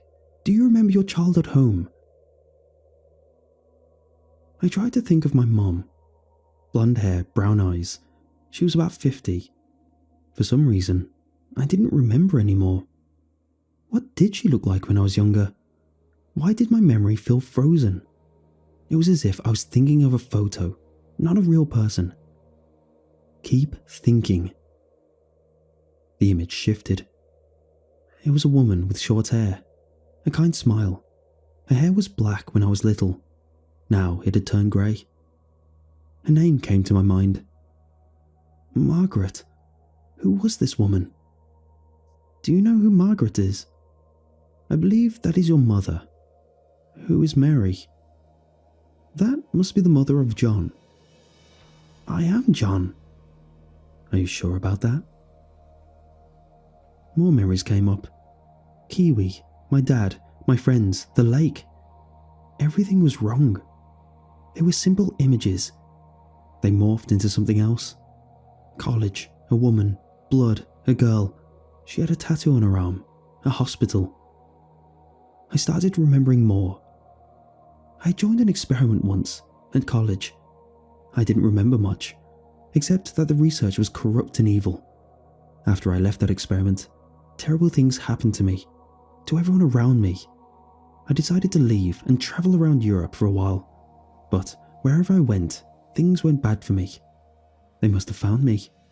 Or did I find them? They wiped away everything and gave me false memories. Josh, you really did well here. I realized this experiment had its ups and downs, but eventually you grew to the top. You showed no remorse. You are a true leader. Josh, social kept calling me John and I just accepted it. How did I forget my own name? No, I didn't. I only did what you made me do. I did what I had to. Because of points, numbers on a laptop. You decided to shock both Manuel and Julia. You sacrificed Jackie's hand. You gave Julia a gun, even though you knew she was suicidal. Although you did spare John's life. Who is John? You got to know him as Josh. We swapped your identity with his and added him as an additional variable. He is on his way to become part of our team. Before this, he had been torturing Julia, and it worked. That's why she wanted me dead, and she probably convinced Jackie too. Why? Why did you do this? All these people were normal human beings living their lives. Keep them in a room alone and give them the power to make decisions, and they will lose all sense of humanity. And they're no exception. We have tested this in many settings already. Some humans grow above, however. A very select number get to make rules, not follow them. And John is one of them? Ha, no. He had potential, but he is nothing like you. You are the only person that could remotely come close to me. This is why I need you. You are always one step behind me. I had to make sure you were strong enough to be a part of this, to be a part of a new life. And now I know. You have everything that it takes. I am extremely proud of you. You want me to start doing these sick experiments on innocent people? This is happening. There is no way for you to change any of this. Our institution is far more powerful than you might believe. I am giving you the option to be on the side that makes the decisions. I am not forcing you to do anything. Just think about it. You are free to go home now, but we will see each other again soon. Goodbye, 9. Smiley face. That was the last thing I remember. I woke up in my apartment. My real apartment, not the one from my memories, John's, or whatever they made me believe. My memories slowly came back. I wish they hadn't. I thought about running away, starting over somewhere far away. But for some reason, I think they will find me. For the same reason that the authorities won't listen to me. They are powerful. They are not just doing experiments. They are planning to take control over humanity or something. Yesterday, I received an envelope with the patient files, as well as this postcard. The next round of the social experiment will start soon. Do you want to be an object or a leader? Smiley face. I thought about this a lot. About joining them. Not as a test subject, but as a researcher. I thought about this a lot since I'd been back home.